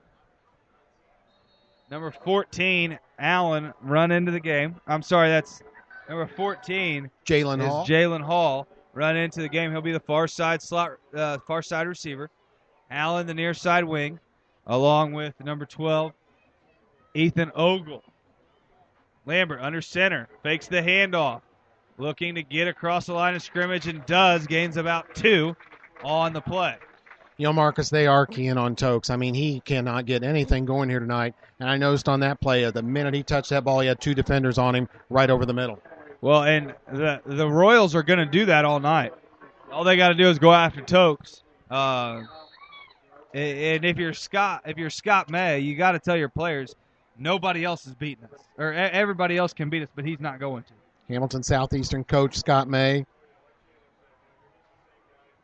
7th year, 62 and 33 overall here at Hamilton Southeastern. Bulldogs, 2nd and 8. Base formation. Here's Ogle in motion. Screen pass to Akinrabade. Couldn't find him. HSE wanted holding there, but couldn't get it. It's going to be 3rd down and 9.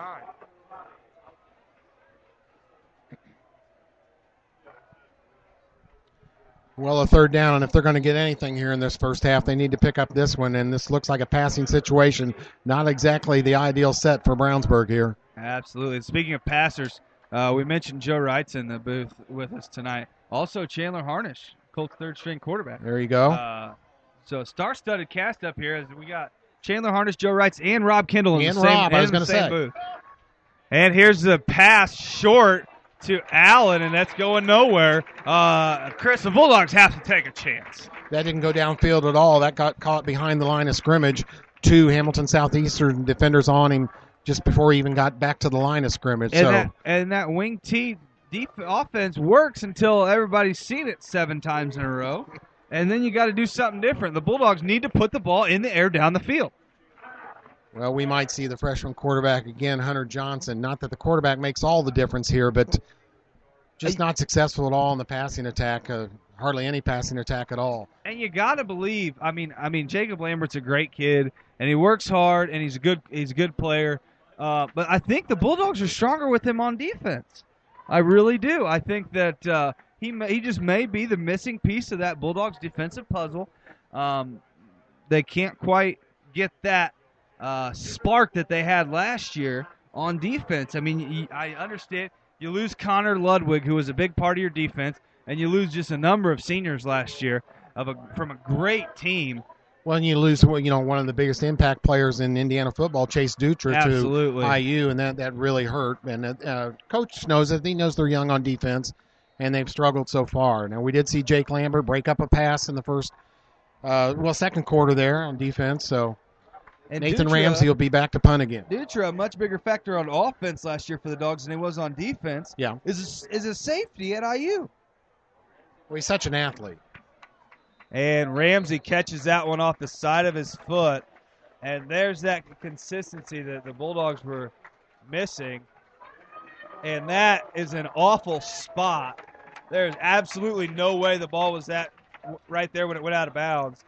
But 6 yards on the punt. A net punt of 6 yards. Did they say that went out of bounds right over there? Wow. There's it's an interesting spot for it, but I don't see the Brownsburg coaches complaining too much.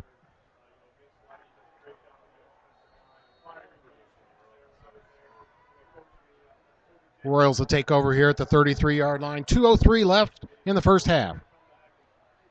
And Nathan Ramsey, no time to think about it. He's got to go right back out there and play some defense now. Here's a rollout near side from Janey. Gets rid of it. Has a man downfield. Can't find him. That was Schrank running out. Kyle Schrank running out for the pass.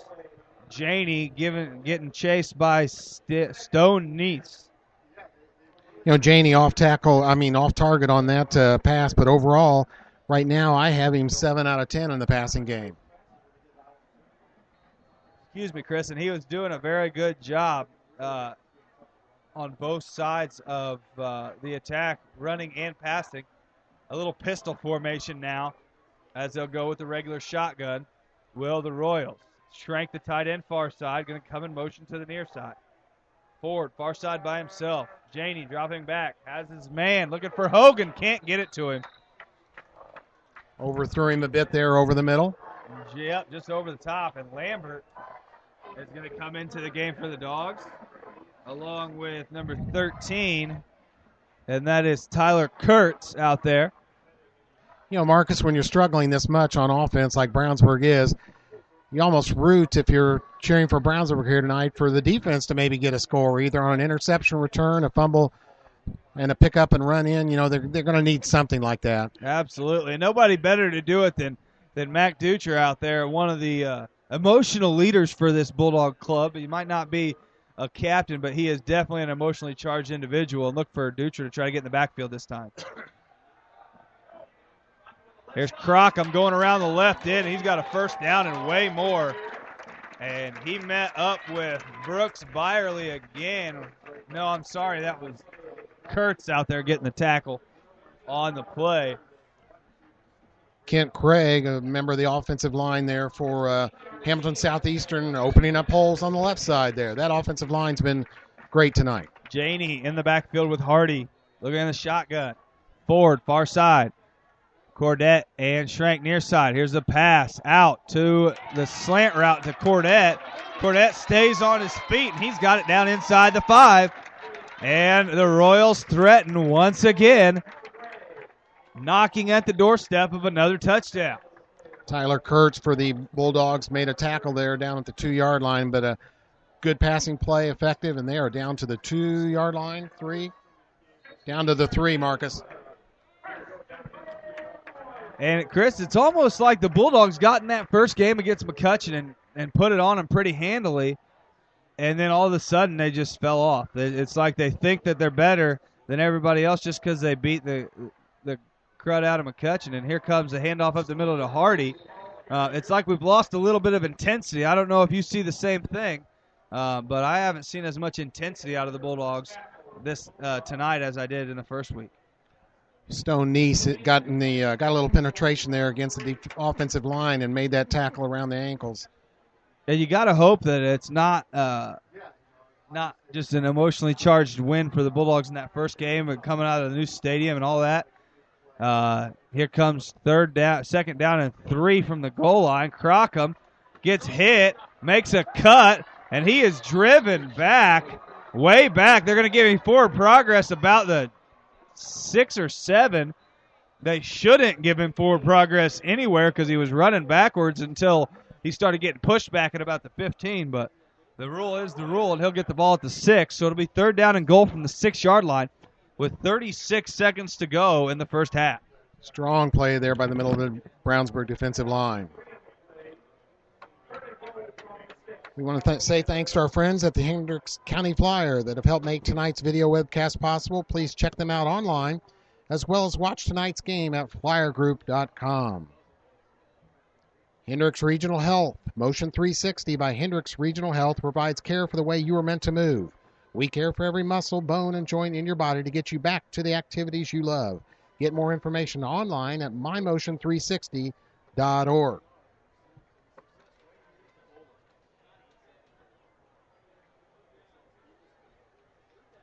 Just 36 seconds left here in the second period. A strong play by Brownsburg defense. I don't know what's going to happen on this play, but maybe that was a little bit of spark here that could spark a momentum change if they can get them stopped here. Bulldogs definitely don't have Mo on their side right now. They need a stop here to get him back. And really, if the Bulldogs can keep him on the right side of the field, it would make a field goal even more difficult. There's a false start by the offense. Oh, no. And it looked like number 75 Tyler Klink, and he was ready to go bust out and hit somebody, and he just pushed his team back 5 more yards. It's going to be 3rd and goal from the 11. He's upsetting himself there, but actually Brownsburg defense hasn't been too bad. Coach was actually happier with them in that second game against Noblesville than he was the first. McCutcheon got some points there in that second half. The defense has worked hard even though they're young. Just lack of offense, except for that first game, has really hurt them here these last 2 weeks. And here comes Janey looking to take the snap with Hardy in the backfield. Takes the snap, dropping back, passing end zone, out of the back of the end zone. And that'll bring up 4th down where they will kick a field goal. That'll set up Brady Hoffman with a field goal try. Cheney overthrew that one to the back of the end zone. No real chance at a catch there, and we'll see a field goal attempt here by the Royals. Yeah, I don't think Gary Harris had a shot at that one.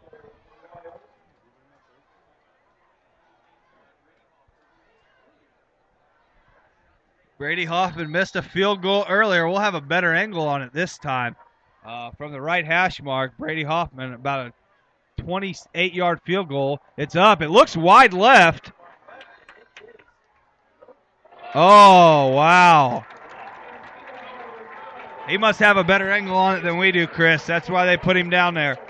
And it'll be 24-0 to bring the Bulldogs with 25.3 to play in the half. And if you're the Bulldogs, well, what are you doing right now? Well, that field goal just snuck in there, Marcus. Just right over the left upright, but they're only going to have 25 seconds left. I don't know if you're just a run-oriented offense, if you can even do much here. They might run out the clock, but start anew here in the second half, but let's see.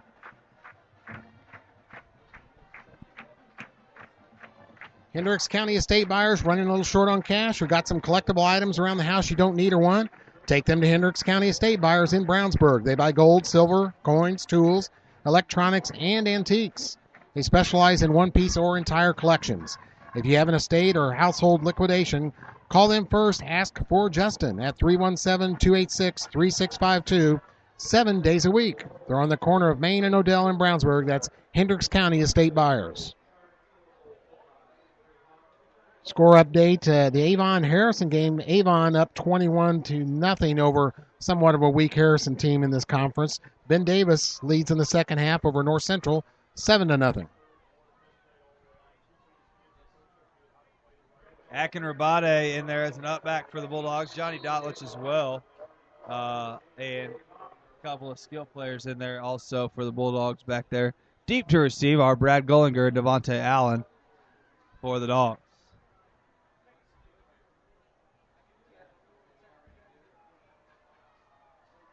I wonder what kind of adjustments Brownsburg try to make. You've got to change this offense. What do you even say at halftime? That's going to be tough. We're going to scrap it and go with the spread, boys. Oh, and another fumble for the Dogs. Fumble is a kickoff this time.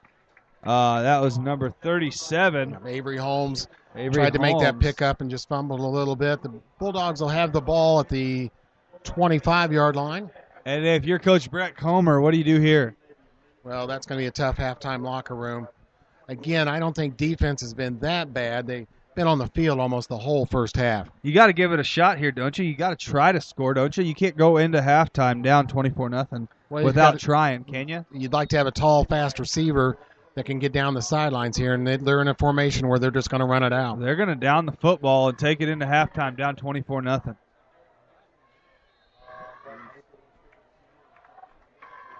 Letting that clock roll, both teams. And a knee was taken, and we're going to go to halftime. Hamilton Southeastern leads it here 24-0. We'll take a break and be back with you in just a little bit on audiosportsonline.com.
Okay, just a short time left before we resume this game. Hamilton Southeastern leading 24-0. Just a scoring summary here for you. Hamilton Southeastern got on the board first on a running play. Hunter Hardy scored. Extra point by Mr. Brady Hoffman made it 7-0. Second quarter, touchdown pass. A reception by Chris Ford. Extra point again by Hoffman made it 14-0. Hamilton Southeastern, and another touchdown run, this time by the big running back, Demetrius Crockham. And the extra point again by Hoffman, 21-0, and then a field goal there before halftime by Brady Hoffman. And that's where we stand, 24-0, Hamilton Southeastern. In that first half, Hamilton Southeastern, I have them for a total of 40 plays. Brownsburg just 24. And in the passing game, 2 out of 5 for Brownsburg, 8 out of 13 for Hamilton Southeastern. So a strong first half by Hamilton Southeastern. They have things well in hand here. We'll see what adjustments Brownsburg can make here in the second half. We saw a freshman quarterback enter the game for Brownsburg to try and spark the offense, Hunter Johnson. He did have a nice passing attempt, but the pass was incomplete. What is a good neighbor? It's someone nearby who helps make your life a little easier. It's State Farm agent Pete Fay. He takes the time to understand your insurance and financial needs. So whether you're preparing for your child's college education or planning for your retirement, get the kind of help you'd expect from a good neighbor. Visit State Farm agent Pete Fay at 431 East Northfield, Suite 100 in Brownsburg. Like a good neighbor, State Farm is there. Panuni's Pizza and Wings in Brownsburg has something for everybody. Pizza with more toppings than you can count, including specialty pizzas. 5 different kinds of calzones, breadsticks, and cheese bread with 2 kinds of dipping sauce. All made in-house with Panuni's own hand-tossed dough. And don't forget Panuni's jumbo wings with 12 kinds of sauce. Mention the XRB special and get 10% off of your order. Open Sunday through Thursday, 11 a.m. to 9 p.m. Friday and Saturday open until 11 p.m. Dine in, carry out, or free delivery. Call 286-3500 Panuni's Pizza and Wings at 1447 East Main in Brownsburg. Call them at 286-3500. You also want to tune in to the XRBradio.com McDonald's Hendricks County Sports Show. That's every Friday at 5:30 p.m. Join Brian Scott for a full hour as he interviews coaches and student athletes from Brownsburg and Avon High Schools. You can also watch the taping in person at McDonald's near you every Wednesday night. check out the McDonald's Hendricks County Coaches Show broadcast page on xrbradio.com or Audio Sports Online for store locations. And, of course, this game also being simulcast on IndianaTalks.com along with XRB.com. Marcus is going to join us here as we get ready for third quarter action. That's right. I had to enjoy my halftime by introducing myself to that one Chandler Harnish. There we go. Talking to him, getting a little photo op with him. The Colts start their season this Sunday, home against the Raiders. What do you see there, Marcus? Well, as I saw last year, I got him 10 wins again. All right. I said before the season started last year, I even placed a friendly wager on it, and I can tell you what, I won my wager. But it is, I think the Colts are going to have a lot to show for themselves this year, and I like their chances. A good first season by rookie quarterback Andrew Luck, and you expect even more development, I would, here in his second year. Of course, Peyton Manning with a big night last night, 7 touchdown passes in that Denver win. But Colts, I imagine, in that first week should get it done against the Oakland Raiders. Of course, a big home game there. We'll see. It'll be interesting to see the mental makeup of this Brownsburg high school football team as they come out here down 24-0. I'm sure the coaches worked hard with them at the halftime.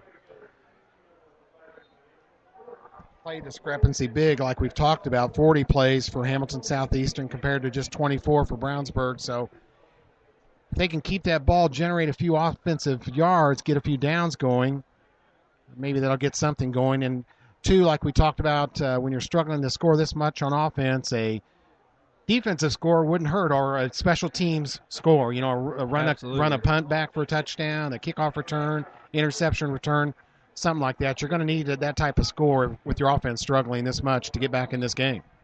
Absolutely, Chris. And look, like you said a minute ago, I wouldn't be surprised to see a little bit of Hunter Johnson this half. Yeah, he might start this half. Yeah, and I don't think that Jacob Lambert would even be opposed to it. I understand that before the season he would have rather played defense anyway. He wanted to play defense, and it looks like the Bulldogs might give him a chance now. I don't know if you can see. It looks like over there down around the 40-yard line, it looks like Jacob Lambert's talking to one of the coaches. I can't quite make out which coach that is. It looks like he's wearing a red hat. Is that correct? Yes, he does not. That would be Coach Justin Yoder, the offensive coordinator. Right. So I would not be surprised to see Lambert to start this half. But then again, maybe they were having the conversation that, well, Jake, you know what? You're going to play defense now. We're going to see what Hunter can do. He did not have his helmet on, and with the other players there, they huddle up before halftime. So, but Bulldogs will get the ball first, so we're going to find out real fast. And you really would like to see a run back here. Am I wrong? Right. Like we said, they're going to need a special team score like that. Absolutely. I mean, ideally, you run back the kick, hit the 2-point conversion, kick it off, make them go 3 and out, block a punt, run that back for a touchdown. Marcus, that make all them go great. 3 and out again, intercept it, run that back for a touchdown, and you've got yourself a 21-24 ball game with just over 6 minutes to go in the third quarter. That's right. Now that's an ideal dreaming situation, but that's why you line them up and play them. Now that's ideal for the Bulldogs. Ideally for the Royals, the Bulldogs fumble the opening kickoff, they score a touchdown, and this game's over. Wow. So anything could happen here. That's why they play the game. You know, a little bit of surprise in conference tonight. A halftime score, Noblesville-Zionsville tied at 0. No scoring in that game. We saw that effective Noblesville offense and their senior quarterback last week, but no score. Zionsville and Noblesville at the half. And here we go. Ball boys a little lackadaisical out there as the HSE Royals are looking for a kicking ball. Grady Hoffman in to kick this one away. Deep to receive for the Bulldogs. Brad Gullinger and Devontae Allen.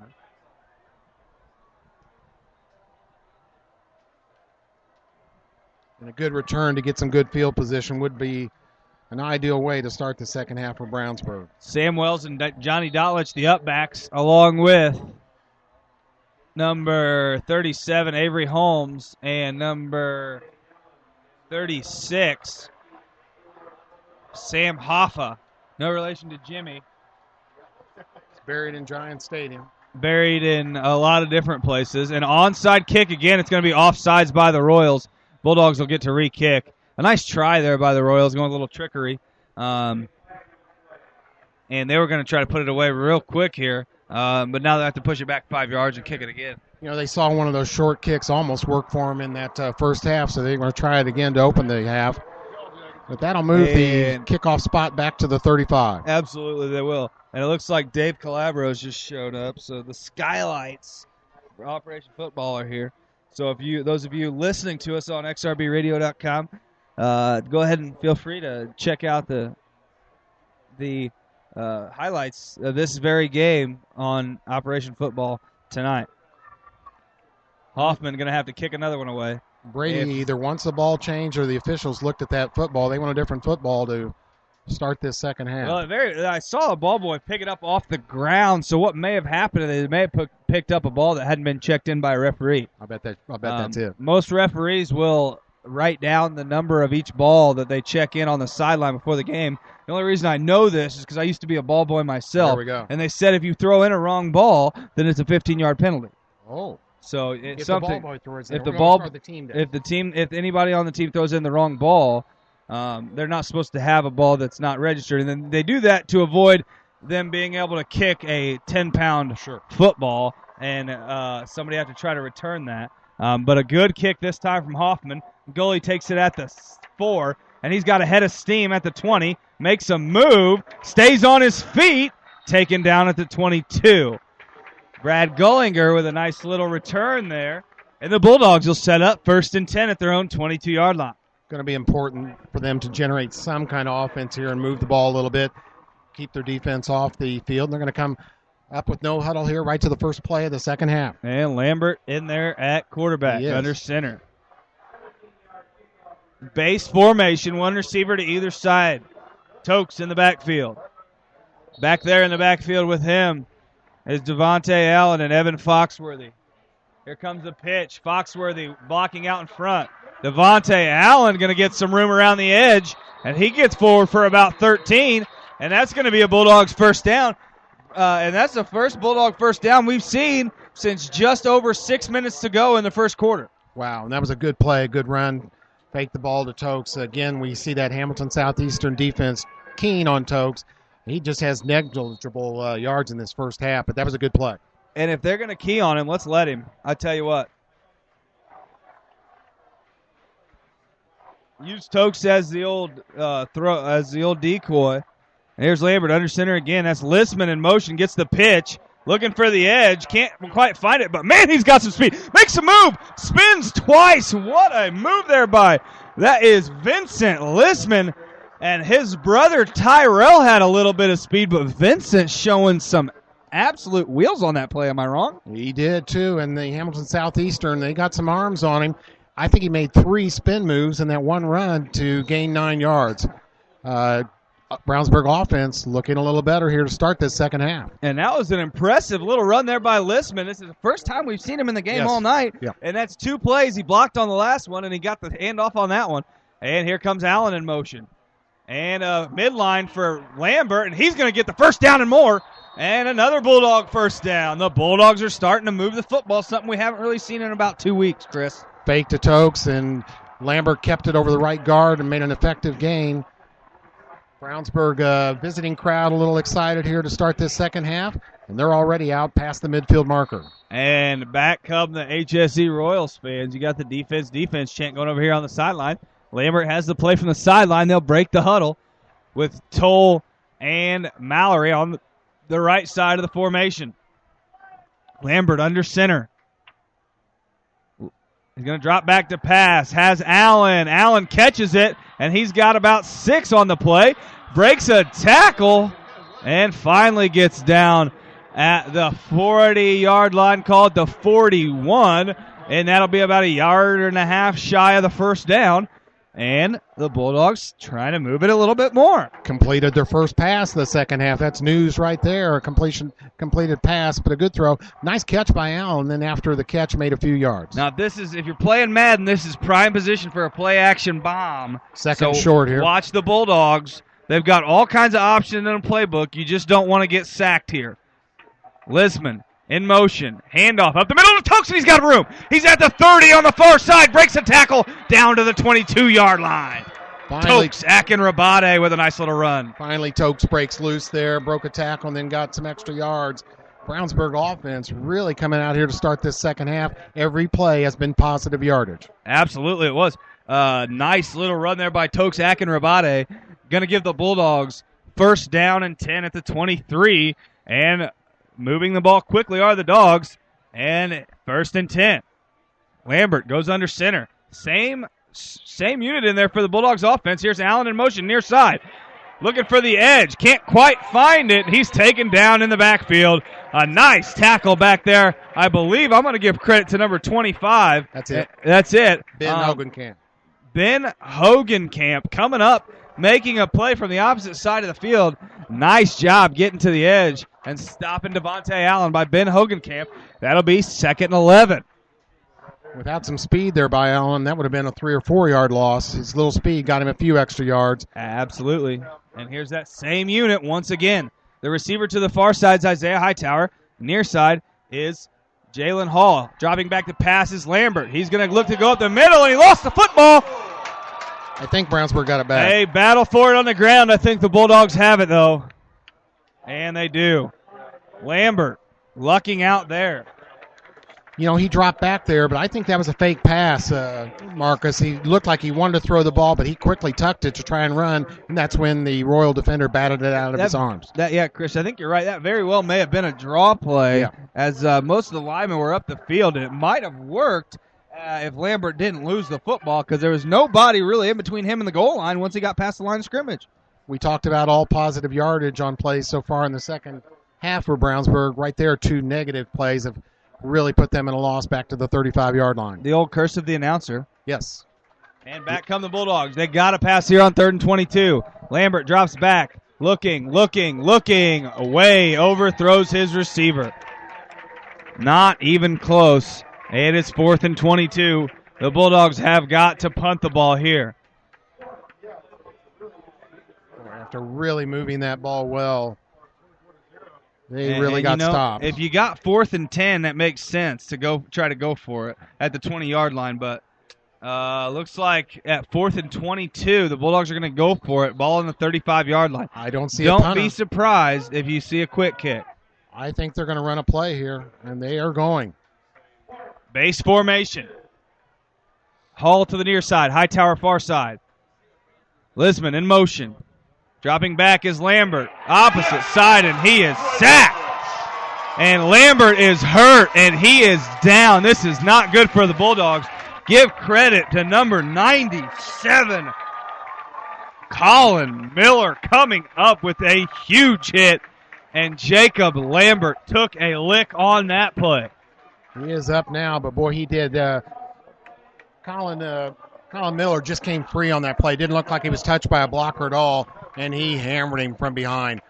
Lambert was looking to the left side for the pass. Really didn't see him coming till it was too late.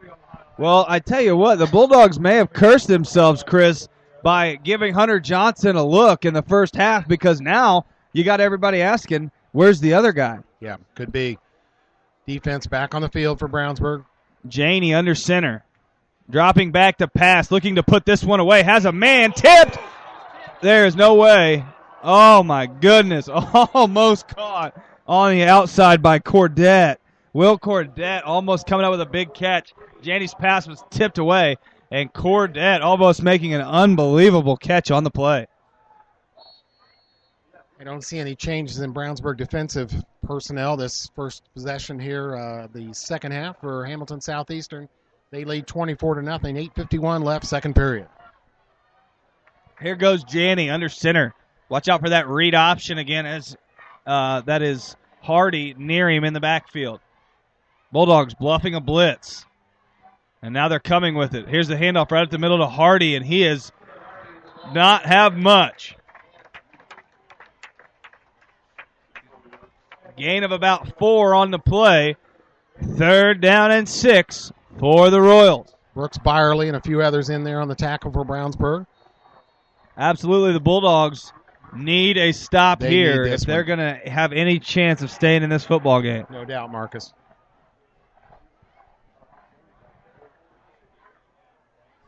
Bulldog faithful on their feet on the far side. You got the secondary trying to pump up the crowd. And the Bulldogs need to pump up the volume. The HSE looking for a first down. Janey dropping back to pass. Neese gives chase. Janey has a man, and he's wide open. It's Schrank again. Schrank is just absolutely winning for the Bulldogs, for the Royals tonight, as Kyle Schrank with another catch and another Royal first down. He's been really effective for them. A big target, a tall man, good possession receiver, and got open in the middle there, caught that ball, and then turned upfield for another few yards. He's been very effective. And the fact that the Royals put him in sort of a wing position and run him off the edge is very nice for the Royals. And once again, Schrank in that wing position. Ford going to split out in the slot to the far side. And Janey's going to get his line set. Hardy in the backfield. Here's a screen pass to Ford. Ford is going to get into the end zone. Another HSC touchdown.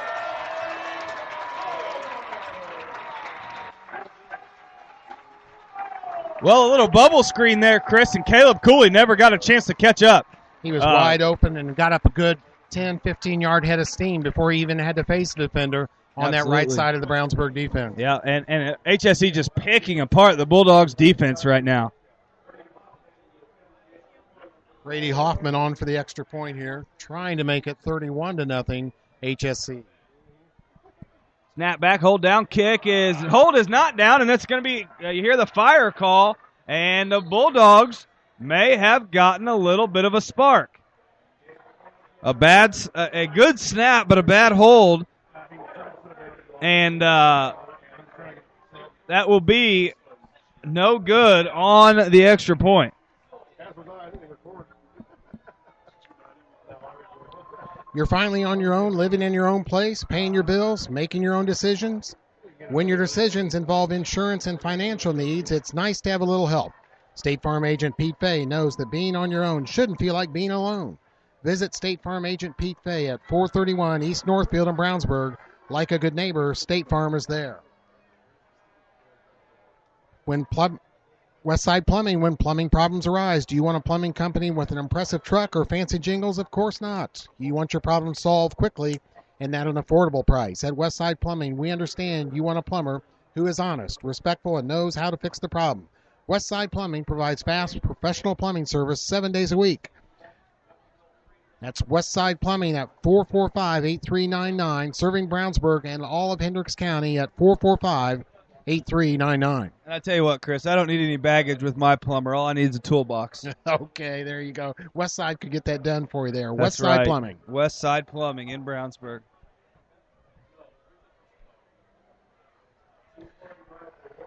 Back deep to receive is Brad Gullinger. Devontae Allen going to split back deep with him. Next week for these two teams, Brownsburg is home to Westfield. Hamilton Southeastern is on the road at Zionsville next week. And Chris, look ahead to 2 weeks from now, and you know who it is. I know who it is. It's Brownsburg-Avon, the biggest rivalry that I've ever been a part of. Always a big game, sort of the records. It's sort of like that Fishers HSE feel, where it's a cross-town sort of thing. Those two towns separated by almost nothing, by only a town government.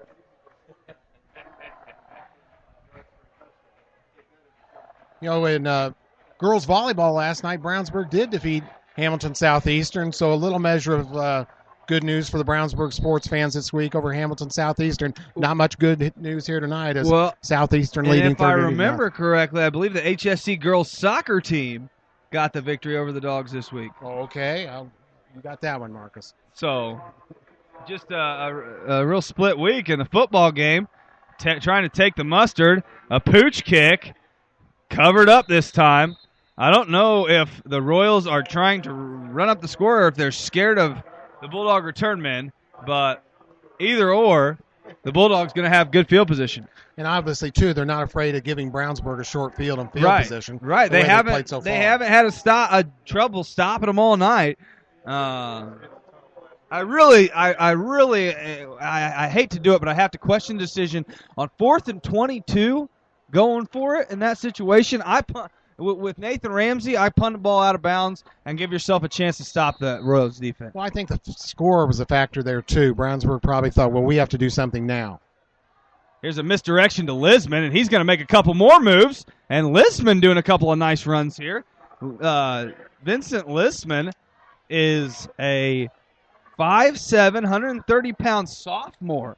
So Lisman has some wheels out there. If he can continue to show these wheels, maybe he can be a Bulldog for many years to come. Well, that was a nice change here by the Brownsburg offense to start the second half. Give Lishman a chance.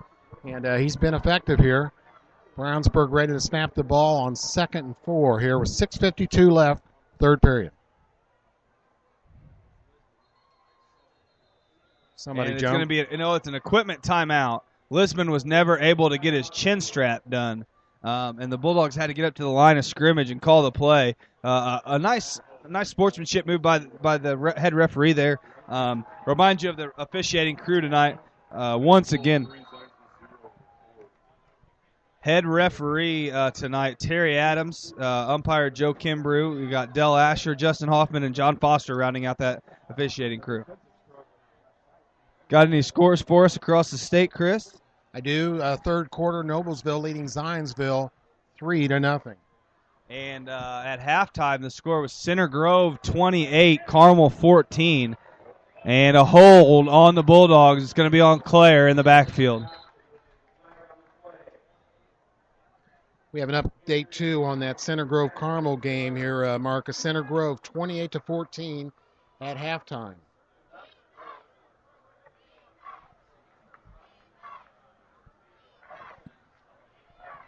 So that penalty will knock the Bulldogs back some more here.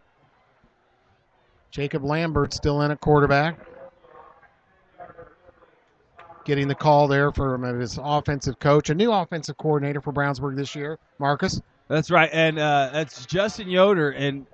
But what most people don't know is that Justin Pelly was calling the plays for the last few years, but the offense came over to Brownsburg with Justin Yoder. He introduced it to the Bulldogs and to the coaching staff, and Coach Pelly called the plays for the last couple of years, but Yoder was really the brains behind the whole thing, and he's calling the plays this year. And here comes another misdirection option. Here's Lambert getting the pitch out to Akinrabade, looking for an edge, and he gets near the original line of scrimmage. So a nice little fullback trap option there. And the Bulldogs got to utilize all their options they can now. Royals defense pursued good there to the right side, and really not much room for Tokes to operate. Third down now and 11. 3rd and 11. The Bulldogs have to go to the air almost here. So far in this half, 1 for 2 in the passing game. And Chris, something we saw a lot out of the Bulldogs last year and back when they had Terwoodzo and Chase Dutra, saw a lot of wide receiver screens that we haven't seen that much of this year. Here's a pass to Lisman, and he drops it right off of his shoulder pads. And that is detrimental to the Bulldogs, and they're going to have to punt. That incompletion, not the fault of Lambert, though. That even if Lishman had caught it, it wasn't going to be enough for the first down. He was surrounded by Royals defenders, but he did just drop that ball. Absolutely, Chris. And Nathan Ramsey on in to punt for the Bulldogs. If you're the Bulldogs, do you even – Lambert's still in. Are they going for it here? No, they're going to kick it. Lambert's on the punt team. But this does pose an interesting opportunity, as always, when your quarterback's on the field on the special team. You got athletes out there. Snap goes back to Ramsey, however, and he gets a good one away this time, directly to the return man, who is tripped up, and a couple of good blocks. That was the quarterback, Jacob Lambert, and oh no, he looks like he got hit hurt. hard, and he pulls off his helmet, and he is still down. And I tell you what, Chris, if they're going to protect the pros, they need to protect the high school kids. And You would think that you would see some with a hit of that strength in the NFL, they're just going to automatically throw a flag. But here, I don't think there was a malicious intent on the play. I think it was sort of wrong place, wrong time for Jacob Lambert, and a nice block by the HSC defender. It's just unfortunate the way it happened. But if they're going to throw a flag in the NFL for something like that to protect a player, why wouldn't they put that into the high school game? Well, and I can tell you that the Brownsburg coaching staff not happy at all about that. Head coach Brett Comer gave several officials an earful there about that hit, and Jacob Lambert is still down, receiving attention by the Brownsburg training staff on that far sideline. His night may be through. Yeah, he's taken 2 big hits, and I mean, even if you think you have a chance to come back in this game, you can't take a chance of getting your senior quarterback hurt any worse than it already is.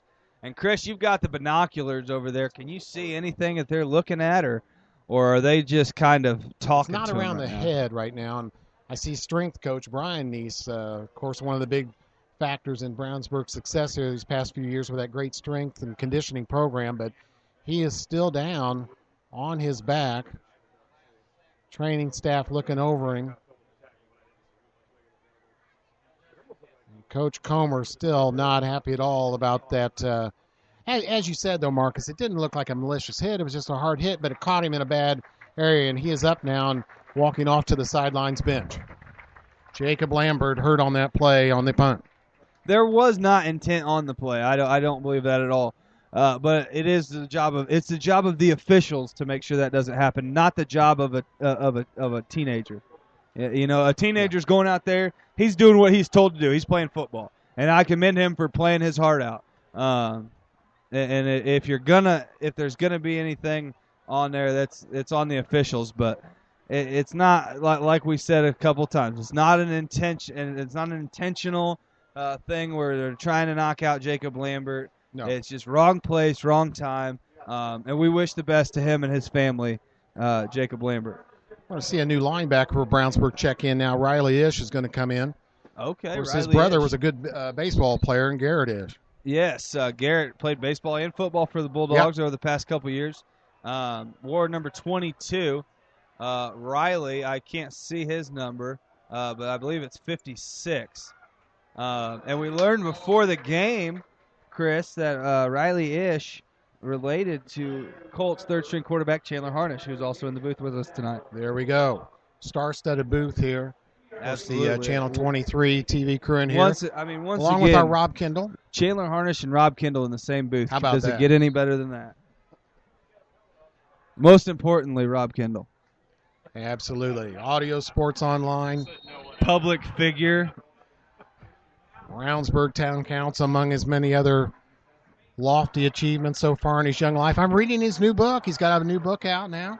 And it's got more than just pictures this time. That's right. There are actually words in it, besides the. Brownsburg defense needs a turnover here. And Janey goes under center on 2nd and 8 with Hardy in the backfield. Here's a pitch around the outside, reverse to Ford, and he could go all the way again if he makes a move, and it's going to be a first down. Gain of about 15. Ford on the play. You know, Chris Ford there, I like the way on that reverse, he didn't just sprint and try and get down that sidelines quick. He gave his blocking time to set up. You know, he tried to look for a hole there, and a big first down gain here as Hamilton Southeastern continues their stranglehold on this game. And, Chris, if we can get back to Rob for just a second. In all seriousness, Rob doing a great job for us here, setting up all the equipment, making sure we are good to go. Yes. He's on the camera tonight, which is the most thankless job in internet athletics. Broadcasting. We really appreciate it.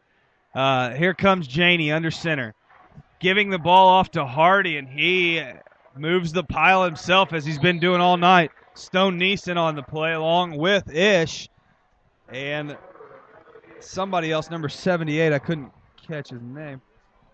Brandon Weber. Brandon Weber, again. that's right. You know, it's going to be a long bus ride back for this Brownsburg defense. They've been on the field the majority of this game. Absolutely. I know they've got to be getting tired, and they've pretty much gone with the same defenders. Well, Chris, there's no longer bus ride than the one from Hamilton Southeastern. especially after a loss.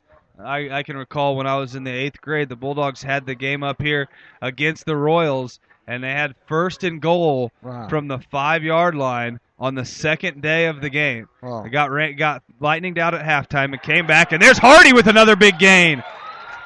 And Hardy no, that's not Hardy this time. That's number 23, a new back in there.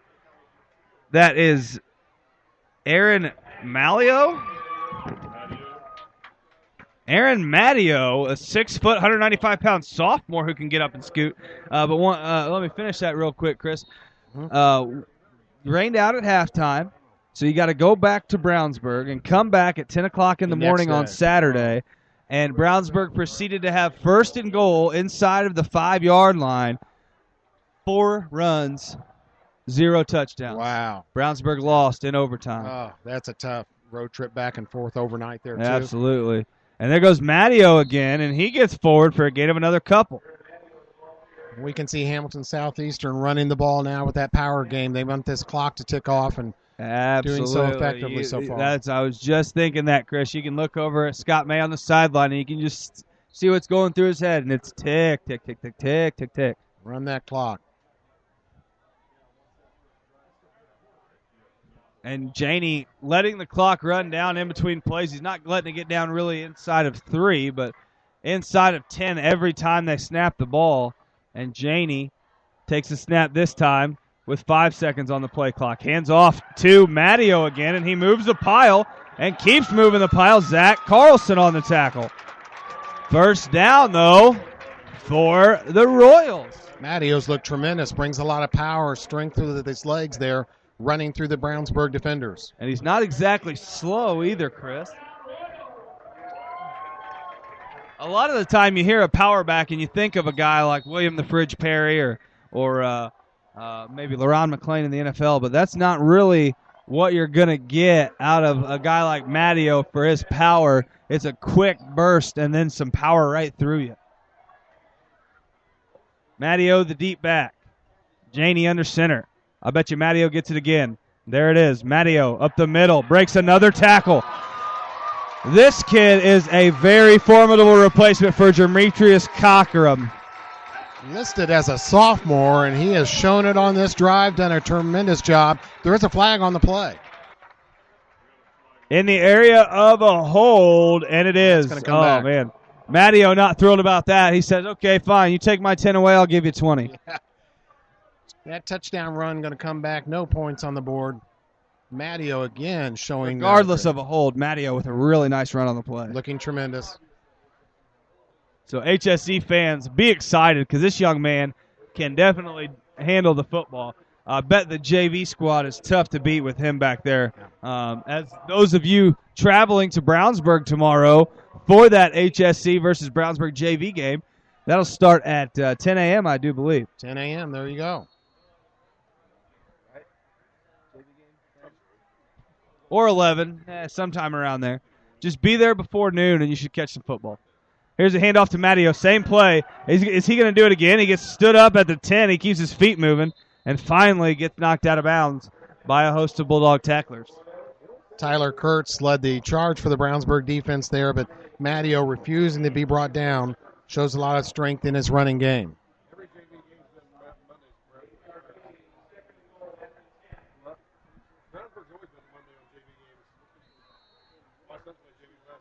Second down and 10 for the Royals here as they come up to the line.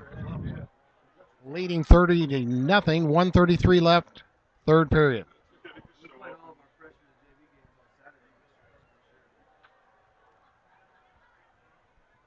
Here goes Janey under center. Here's Mattio getting the handoff again. Takes a big hit but keeps his feet moving again. And Brandon Weber with a big stop right over the middle. Team right there led by Brandon Weber who filled the hole and made the lick. There's a little anger in that tackle. Hey, I've been out here a long time. I'm going to hit somebody and hold this score where it is. But that Brownsburg defense, like we've said, they've got to be tired, but they're hanging tough here. Trying to keep them off the board. Not very exciting stuff for them in the past couple of weeks. Timeout. equipment timeout. They're going to bust a player off. That's Weber coming out, and number 79 coming in, Justin Lazaro.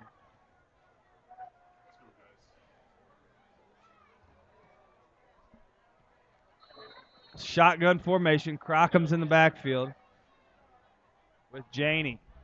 In motion goes Schrank. Janey gets the snap, and he's going to find Schrank in the corner of the end zone looking for the score. Nice defense. Oh, my goodness. How does he throw a flag on that one?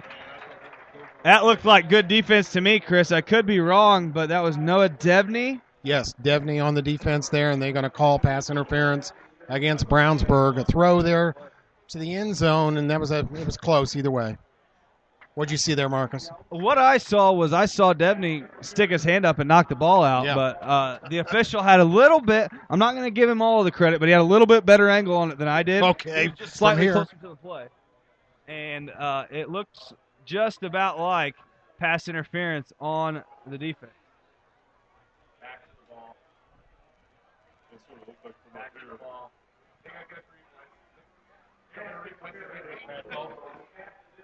And the WNDY replay will confirm everybody else's suspicion that I'm wrong, as usual. Third down. Janey under center. Matteo, no, that's Crockham, the tailback. And he is stopped at about the 2. So there will be a field goal likely here, unless they're trying to get some extra BCS points. They'll take it into the fourth quarter, so we'll take an extra couple seconds for the break. Be back in a moment. AudioSportsOnline.com.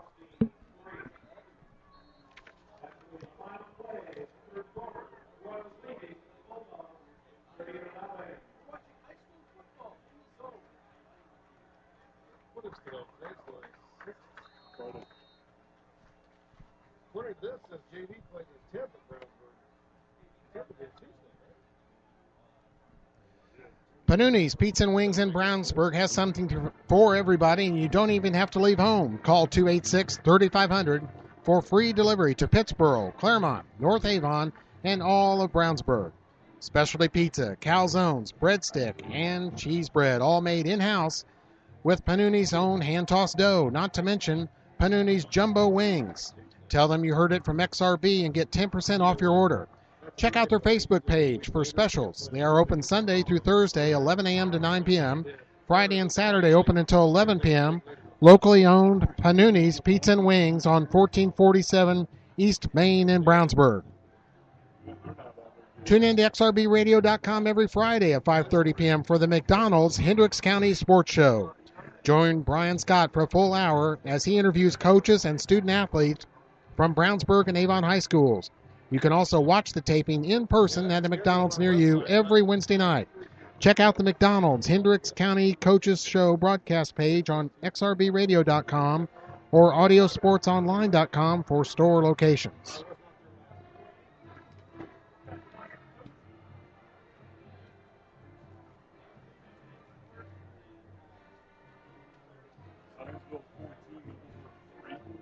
Score update now, Zionsville 14, Noblesville 3. And we have been talking about that Noblesville team. They came into that game 2-0, beat Brownsburg last week and looking good, but they're trailing now 14-3.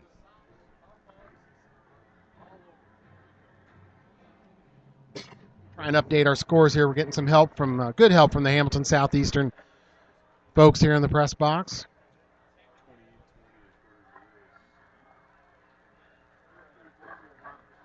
Big game on the south side. Center Grove leads Carmel 28-20 in the third quarter. We're ready to start the fourth period here. 4th and goal from the 3, and the Royals are trying to push it in. And you got to believe that there's a little bit of bad blood from the Bulldogs lashing of the Royals last year, 42-14, as the Royals will try to push the score up just a little bit more. Here's Crockham to the left side, and he's into the end zone for a touchdown. No real problem there for the Royals. They go over that left side, and Crockham has another rushing TD.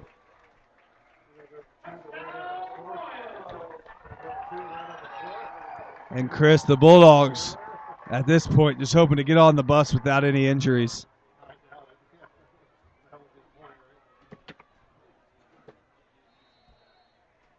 Our man Brady Hoffman will come on for the extra point here. Snap back, hold down, kick up. Almost blocked again by goalie, but not quite. And it's a 37-0 lead for the Royals.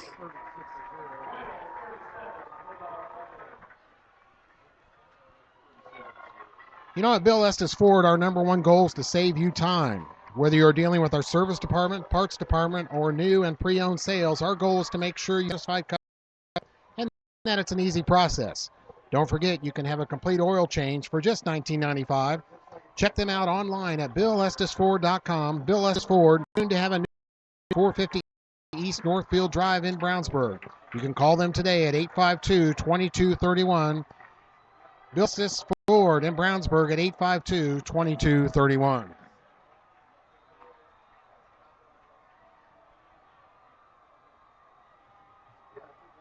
Remind us to the next week. They are home field. And those are I've got it here. at Lafayette Harrison.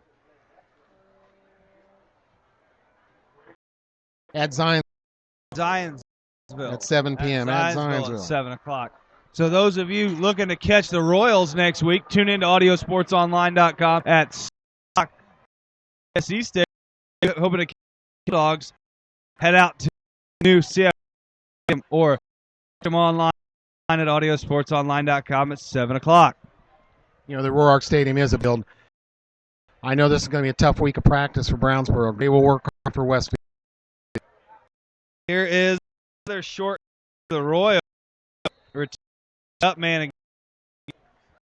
It'll be 1st and 10 for the Bulldogs, about the 35-yard line. No, that kickoff. This is Avery normally on the end of that ball. It's on the return.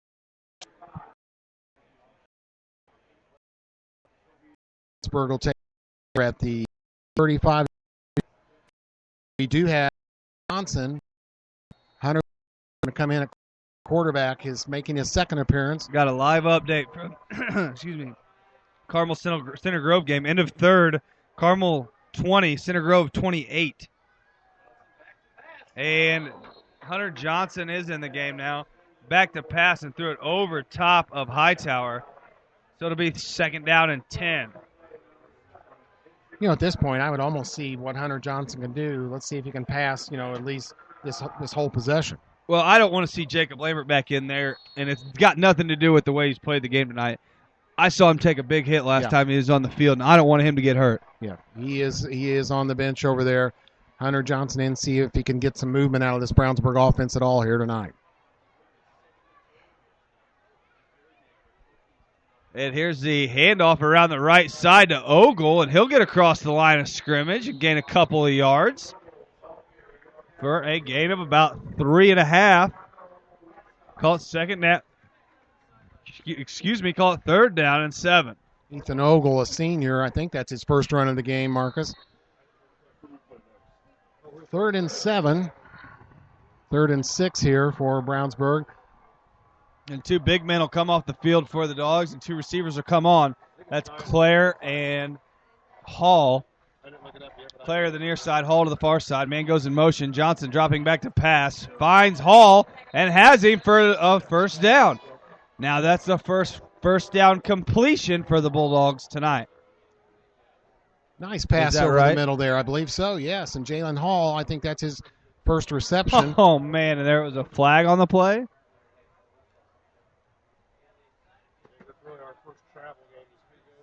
Did they say he dropped it? I think so, yeah, because there's no flag on the field. Ball back to the line of scrimmage. 4th down, and we're going to see a punt.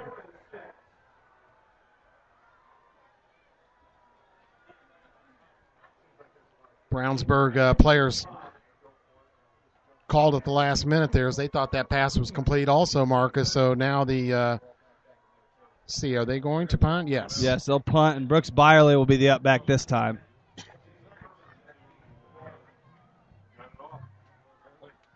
Bulldogs barely get it off, and a boomer from Nathan Ramsey. There's a block in the back. This one's going to come back an extra 15 yards. And another flag thrown in there late. I think they're both for the same call. They may even call a clip, but it's going back at least 10 yards for a block in the back. Nathan Ramsey, a big kick that time. His legs didn't show any sign of weariness right there, and he's punted about 10 times. Call it a net punt of 39 yards. Now, Marcus, have you seen a backup Hamilton Southeastern quarterback play at all this year? I'm just wondering if they'll make a change there. Or I haven't change to their seen. field position. I haven't seen much, but there is one young man. I can't quite recall his name right now. Yeah, I think we are going to see a change here. Number 13 is number a quarterback. 13. That's right. Yeah. Carter Pori. Number 13, he's a sophomore. We may see some more of the freshman running back. Also, we had some good gains there Under in that center, third quarter. handoff goes to, I believe, Mario.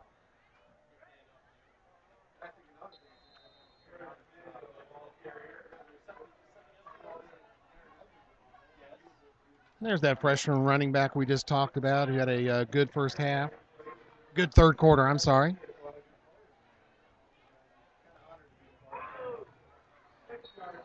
Few changes in personnel also finally on the Brownsburg defense. Yes, sir. It's like Byerly's still back there, but Ish in there on defense. Connor Nichols comes in at a linebacker. And a stop for the Bulldogs. Nice job there for the Dogs.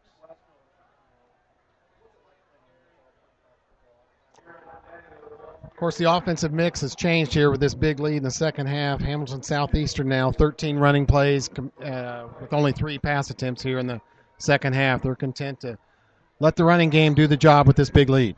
Absolutely. Third down and 6 yards to go. I would say about 3 first downs puts this game away. Dylan Johnston checks in, number 60 for Brownsburg on defense. Quarterback tried to keep, almost fumbled on that play. No gain for Hamilton Southeastern. That will bring up a fourth down and a rare Hamilton Southeastern punt tonight. I believe this is the first time that this unit's come onto the field, Chris. Yeah. Number 9, Brad Gutlinger back for the Bulldogs to receive this rare punt. And a timeout on the field.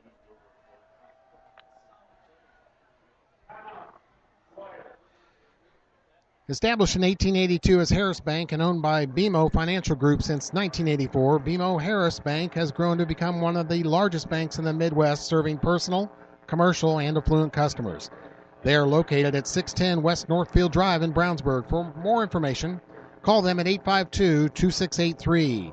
BMO Harris Bank. Now is the time to choose Ivy Tech Community College. There is no more affordable option in the state of Indiana for your college education. You can earn an associate degree and start a career, or transfer to a 4-year school and earn a bachelor degree. A college education is more accessible than ever before. You have choices. Make the Ivy Tech choice. Visit ivytech.edu or call 888-IVY-LINE.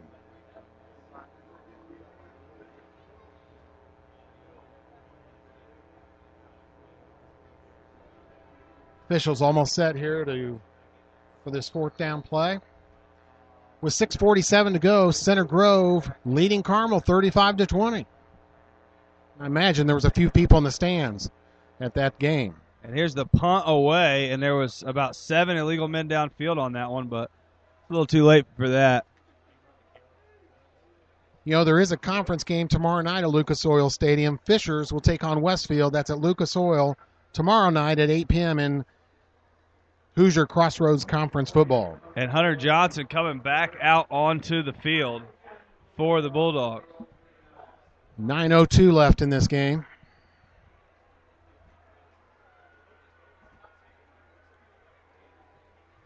Johnson going to go under center in the base formation. Akinrabade in the backfield with him, and Lisman as well. Back there with Allen. Here comes the man in motion. Handed off to Akinrabade. And he is stopped before he gets hardly anywhere. You know, Marcus, I don't think he has 50 yards tonight. I think you're right, Chris. He's got one gain of more than 2. And he hasn't touched the ball very much at all. The Operation Football helicopter departing the premises. We have seen both the Channel 8 helicopter and the Channel 13 helicopter as this game receives media attention here tonight. Here comes Johnson, sending a man in motion. He'll drop back to pass. Has a man on the sideline, and he gets Jalen Hall, I believe. No, that was Ogle. Ogle on the reception. And it's going to be good enough for a Bulldogs first down. I think that's Hunter Johnson's 3rd completion. So showing a little bit in the passing game. You know, this is going to give him good experience, valuable experience in this game. And Johnson has the play, and they're going to run another one. And Johnson, a dual-threat quarterback, just like Janey is, so don't be surprised, if you see Hunter Johnson take off and run one here. Dropping back to pass, looking deep over the top of his wideout, who still hasn't looked at the football. Right. Yeah, that was well overthrown there. He rushed that one a little bit, did young Mr. Johnson. He did show a strong arm there. 2nd and 10 now for Brownsburg. We're under the 8-minute mark left in this game. That clock can't run out fast enough for some of the Brownsburg faithful.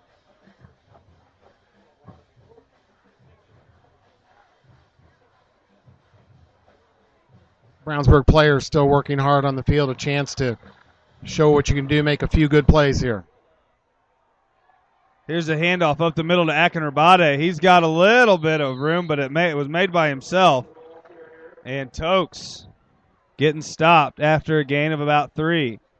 3rd down and about 7 yards to go.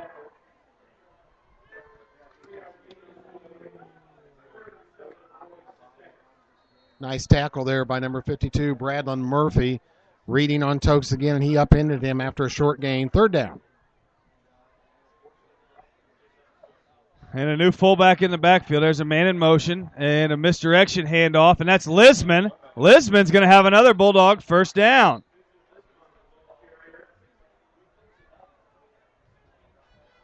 Lisman may have more yards in this game than Tokes. It's close. I wouldn't be surprised. I mean, the Bulldogs can't really move the football. There's all there is to it. That's the first time really all night they've done anything offensively. They had a nice little drive that got straight off by a couple holding penalties. Here's a pitch outside to number 85, and he's going to get around the outside and be pulled down by his shoulder pads. That is number 85. Jazeer Lewis? Yes. Jazeer Lewis around the outside edge. His first carry. Getting a gain of about 7. Yep. Also in the game now, Clint Fink out of the wide receiver. So getting some players some opportunities here to show what they can do here late in this game. Bulldogs trying to push it into the catch-up area for the first time in a long time. And can't get a first down on that one. That was number 35 in there for Tokes. Victor Englema. Victor Englema on the carry. 5'4". That can't be right. That guy's not 5'4", 120 pounds. That's number 36. Sam Hoffa, Jimmy's brother. Hoffa behind the quarterback. Lisman in motion, gets a sweep. Defensive end gives chase, and he's going to take Lisman back. But Lisman, though he was stopped in the backfield, made a nice little move to get back towards the line of scrimmage. But it's going to be 4th and really long. Andrew Bray there on the Hamilton Southeastern defense gave him nowhere to go. He was right in the backfield on that. And, of course, here on the 4th and 7, with this score and time, Brownsburg's going to go for it. And they're going to throw it, but who are they going to throw it to? Well, another chance for Hunter Johnson to show something here. Yeah, I wonder almost if he's won at least a few plays next week the way he's had a decent showing here in the second half. I mean, and with Jacob Lambert taking a big lick on the special teams and on the offense, you got to think that they're going to find a place for Johnson to replace Jacob Lambert. And Johnson takes a big hit there, gets it just over the short receiver of Vincent Lisman, and that's going to be 4th down. And the Bulldogs are going to clear the bench. Into the game comes number 63, Jacob Trout, along with number 25, Michael McCoy. Number 31 stays in the game. That's Connor Nichols. Nathan Ramsey stays in for the Bulldogs. So some senior leadership still out there, but the Bulldogs are making a lot of changes. Here's Dotlich into the game as well for the Dogs. Cardi Pori, a replacement for Hamilton Southeastern at quarterback, will remain in the game here. Pitch far side. Man has a little bit of running room, and he gets across the line of scrimmage for a gain of about 5. Number 22 on the carry. I believe it was Drew Lima, unless I'm wrong. If it was 42, it was 42. David.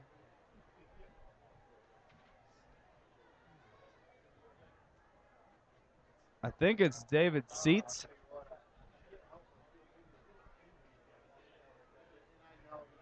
Here goes Pori under center. David Seitz it was on the previous carry. And here's a different running back on the carry. I was just checking the sideline over there, Marcus. I do not see Jacob Lambert standing, right on the sideline along with his other players. I can't see behind that front line of players. He may be seated on the bench, but he is not standing with the others. So they have him sitting down, taking care of whatever injury he suffered there. And, Chris, for those of our fans that are watching at home, they can kind of see on the Bulldogs sideline that there is a little bit of disdain. Yeah, there's a flag in the backfield in the area of holding. And that's what the call is going to be. 4 minutes now, 37-0 the lead for the Royals. And, Chris, I consider myself something of a Brownsburg football historian. Yes. Brownsburg hasn't been shut out since the 90s. Wow. I know last week was their first home loss since 2010. Of course, last year, undefeated regular season, lost a heartbreaker in the sectional to Zionsville. So this program's been successful. This is going to be their worst loss in a long time. A long, long time. I mean, they've gotten beat in games, and they've gotten beat handily. But in most games, they at least get it across the goal line once or twice. Like I said, it's been the 90s since the Bulldogs have dropped a goose egg. And, Marcus, you talked about it, and I wonder, does a win like Brownsburg had over the same Royals last year, 42-14 or whatever, I think that was the score, does that really carry over into the next year? On one end it does, and on one end it doesn't. If you beat a team 42-14, there's not really much that you can do the next year to improve upon that. So you're already fighting an uphill battle, as that was number 38 for the Royals on the carry. Don't want to miss out on getting anybody some mention. That was Curtis Goss on the carry, and it's going to be 3rd and about 11. But as we were saying, on one side it does, and on one side it doesn't. You beat a team 42-14, you can't get much better. You lose 42-14, you think about that until you play them again. Hamilton Southeastern, every guy out here has been thinking 42-14. I bet you it's been written up on the whiteboard in the locker room since the game last year. And I wouldn't be surprised at that. Here's a handoff up the middle to Seitzy. David Seitzy in on the carry. And here comes Damon Jackson into the game for the Bulldogs, number 73. Michael McCoy made a good tackle there for Brownsburg. But, just going back and we're looking at last year's game compared to this, been such a turnover in Brownsburg players, though. I don't think it's much of a factor for them. Certainly a young defense, and they've lost a lot of weapons as offense, as we've referenced here tonight. Yeah, and I just don't know. I don't foresee this being indicative of how the rest of the Bulldogs season is going to go. Here's a handoff, right side to Tsitsi, and he is hit hard by a Bulldog. Number 31. Connor Nichols came up. Connor Nichols on the lick. Also, Johnson Bernadette made the initial hit on defense, a replacement there. Second down and about 9. And, Chris, going back to that last play, it was 3rd and 11. And they did a simple handoff to the right side. Yeah. You know, their offensive line, like we've talked about, they've played well all night here, and I'm sure they've changed some guys now. They have. But that offensive line been very effective for the Royals here tonight. 1:45 left now. Here's the snap. Handoff's going to go up the middle to Goss, and Goss making a couple moves, breaking a couple tackles, carrying a couple defenders down the field. And with that first down, all it's going to take is 3 kneels from the Royals. Of course, that stopped the clock as That's they a move Royal here. first down, and you can see it on the sideline just at the bottom left-hand corner of your screen. You see the Royals coaches dropping down to a knee to indicate that the Royals are going to be in victory formation. They'll have to run 2 more plays before this game is over. They got to kneel it down twice. So they'll let the clock run down inside of 1 minute and 10 seconds and get the snap off with about 2 seconds on the play clock. And there was 2 seconds. They kneel it. The clock will restart in just about 7 or 8 seconds. And I'll let you know if they have to run more than 1 play to finish the game. And no, they will not, as the officials are going to allow the clock to run into the end of the game. And the Bulldogs are going to drop this one handily to the HSE Royals by a score of 37-0. Chris, your thoughts? Well, this is going to be tough for Brownsburg to recover from. I know they'll work hard in practice, get ready for that Westfield game next week, but this one's going to sting here for a few days. And they are going to kneel down. We'll thank a couple more sponsors one more time, then I'll take us out. I'll go to Chris right now. Nothing makes you think of the future like holding it in your arms. The wonder of being a new parent includes planning for your child's future, and now's the time to start looking to someone who's been there from the start. State Farm agent Pete Fay in Brownsburg can ensure your life insurance will keep pace with your family's growing financial needs. So for more information on life insurance, visit State Farm agent Pete Fay at 431 East Northfield, Suite 100 in Brownsburg. Like a good neighbor, State Farm is there. A big thanks to Hendricks County Flyer. They've helped make tonight's video webcast possible. Please check them out online as well as watch tonight's game and future games on flyergroup.com. Motion 360 by Hendricks Regional Health provides care for the way you were meant to move. They care for every muscle, bone, and joint in your body to get you back to the activities you love. Get more information online at mymotion360.org. And that's going to wrap it up here tonight, and a tough one for Brownsburg. A big win for the Royals. They go to 2-1 on the season. Brownsburg now drops to 1-2. Absolutely, Chris. And a good game from the Royals all around, and the Bulldogs are going to have a long day tomorrow in film. The tough loss for the Dogs, but you live to fight another day. Good luck to Jacob Lambert on coming back next week. I hope he gets better. I hope he feels better soon. And this one's gonna sting for a while, but the Bulldogs once again drop it at a score of 37-0. Chris, you got anything else? That's going to do it. Good job here tonight, Marcus. Thanks to Rob Kendall and all our sponsors, especially for help in this simulcast tonight. Absolutely. Thanks to all of our sponsors. Thanks to XRBRadio.com, IndianaTalks.com, and AudioSportsOnline.com. Most importantly, thanks to you, the fans. And this is Marcus Fredwell for Rob Kendall and Chris Worley saying so long, sports fans.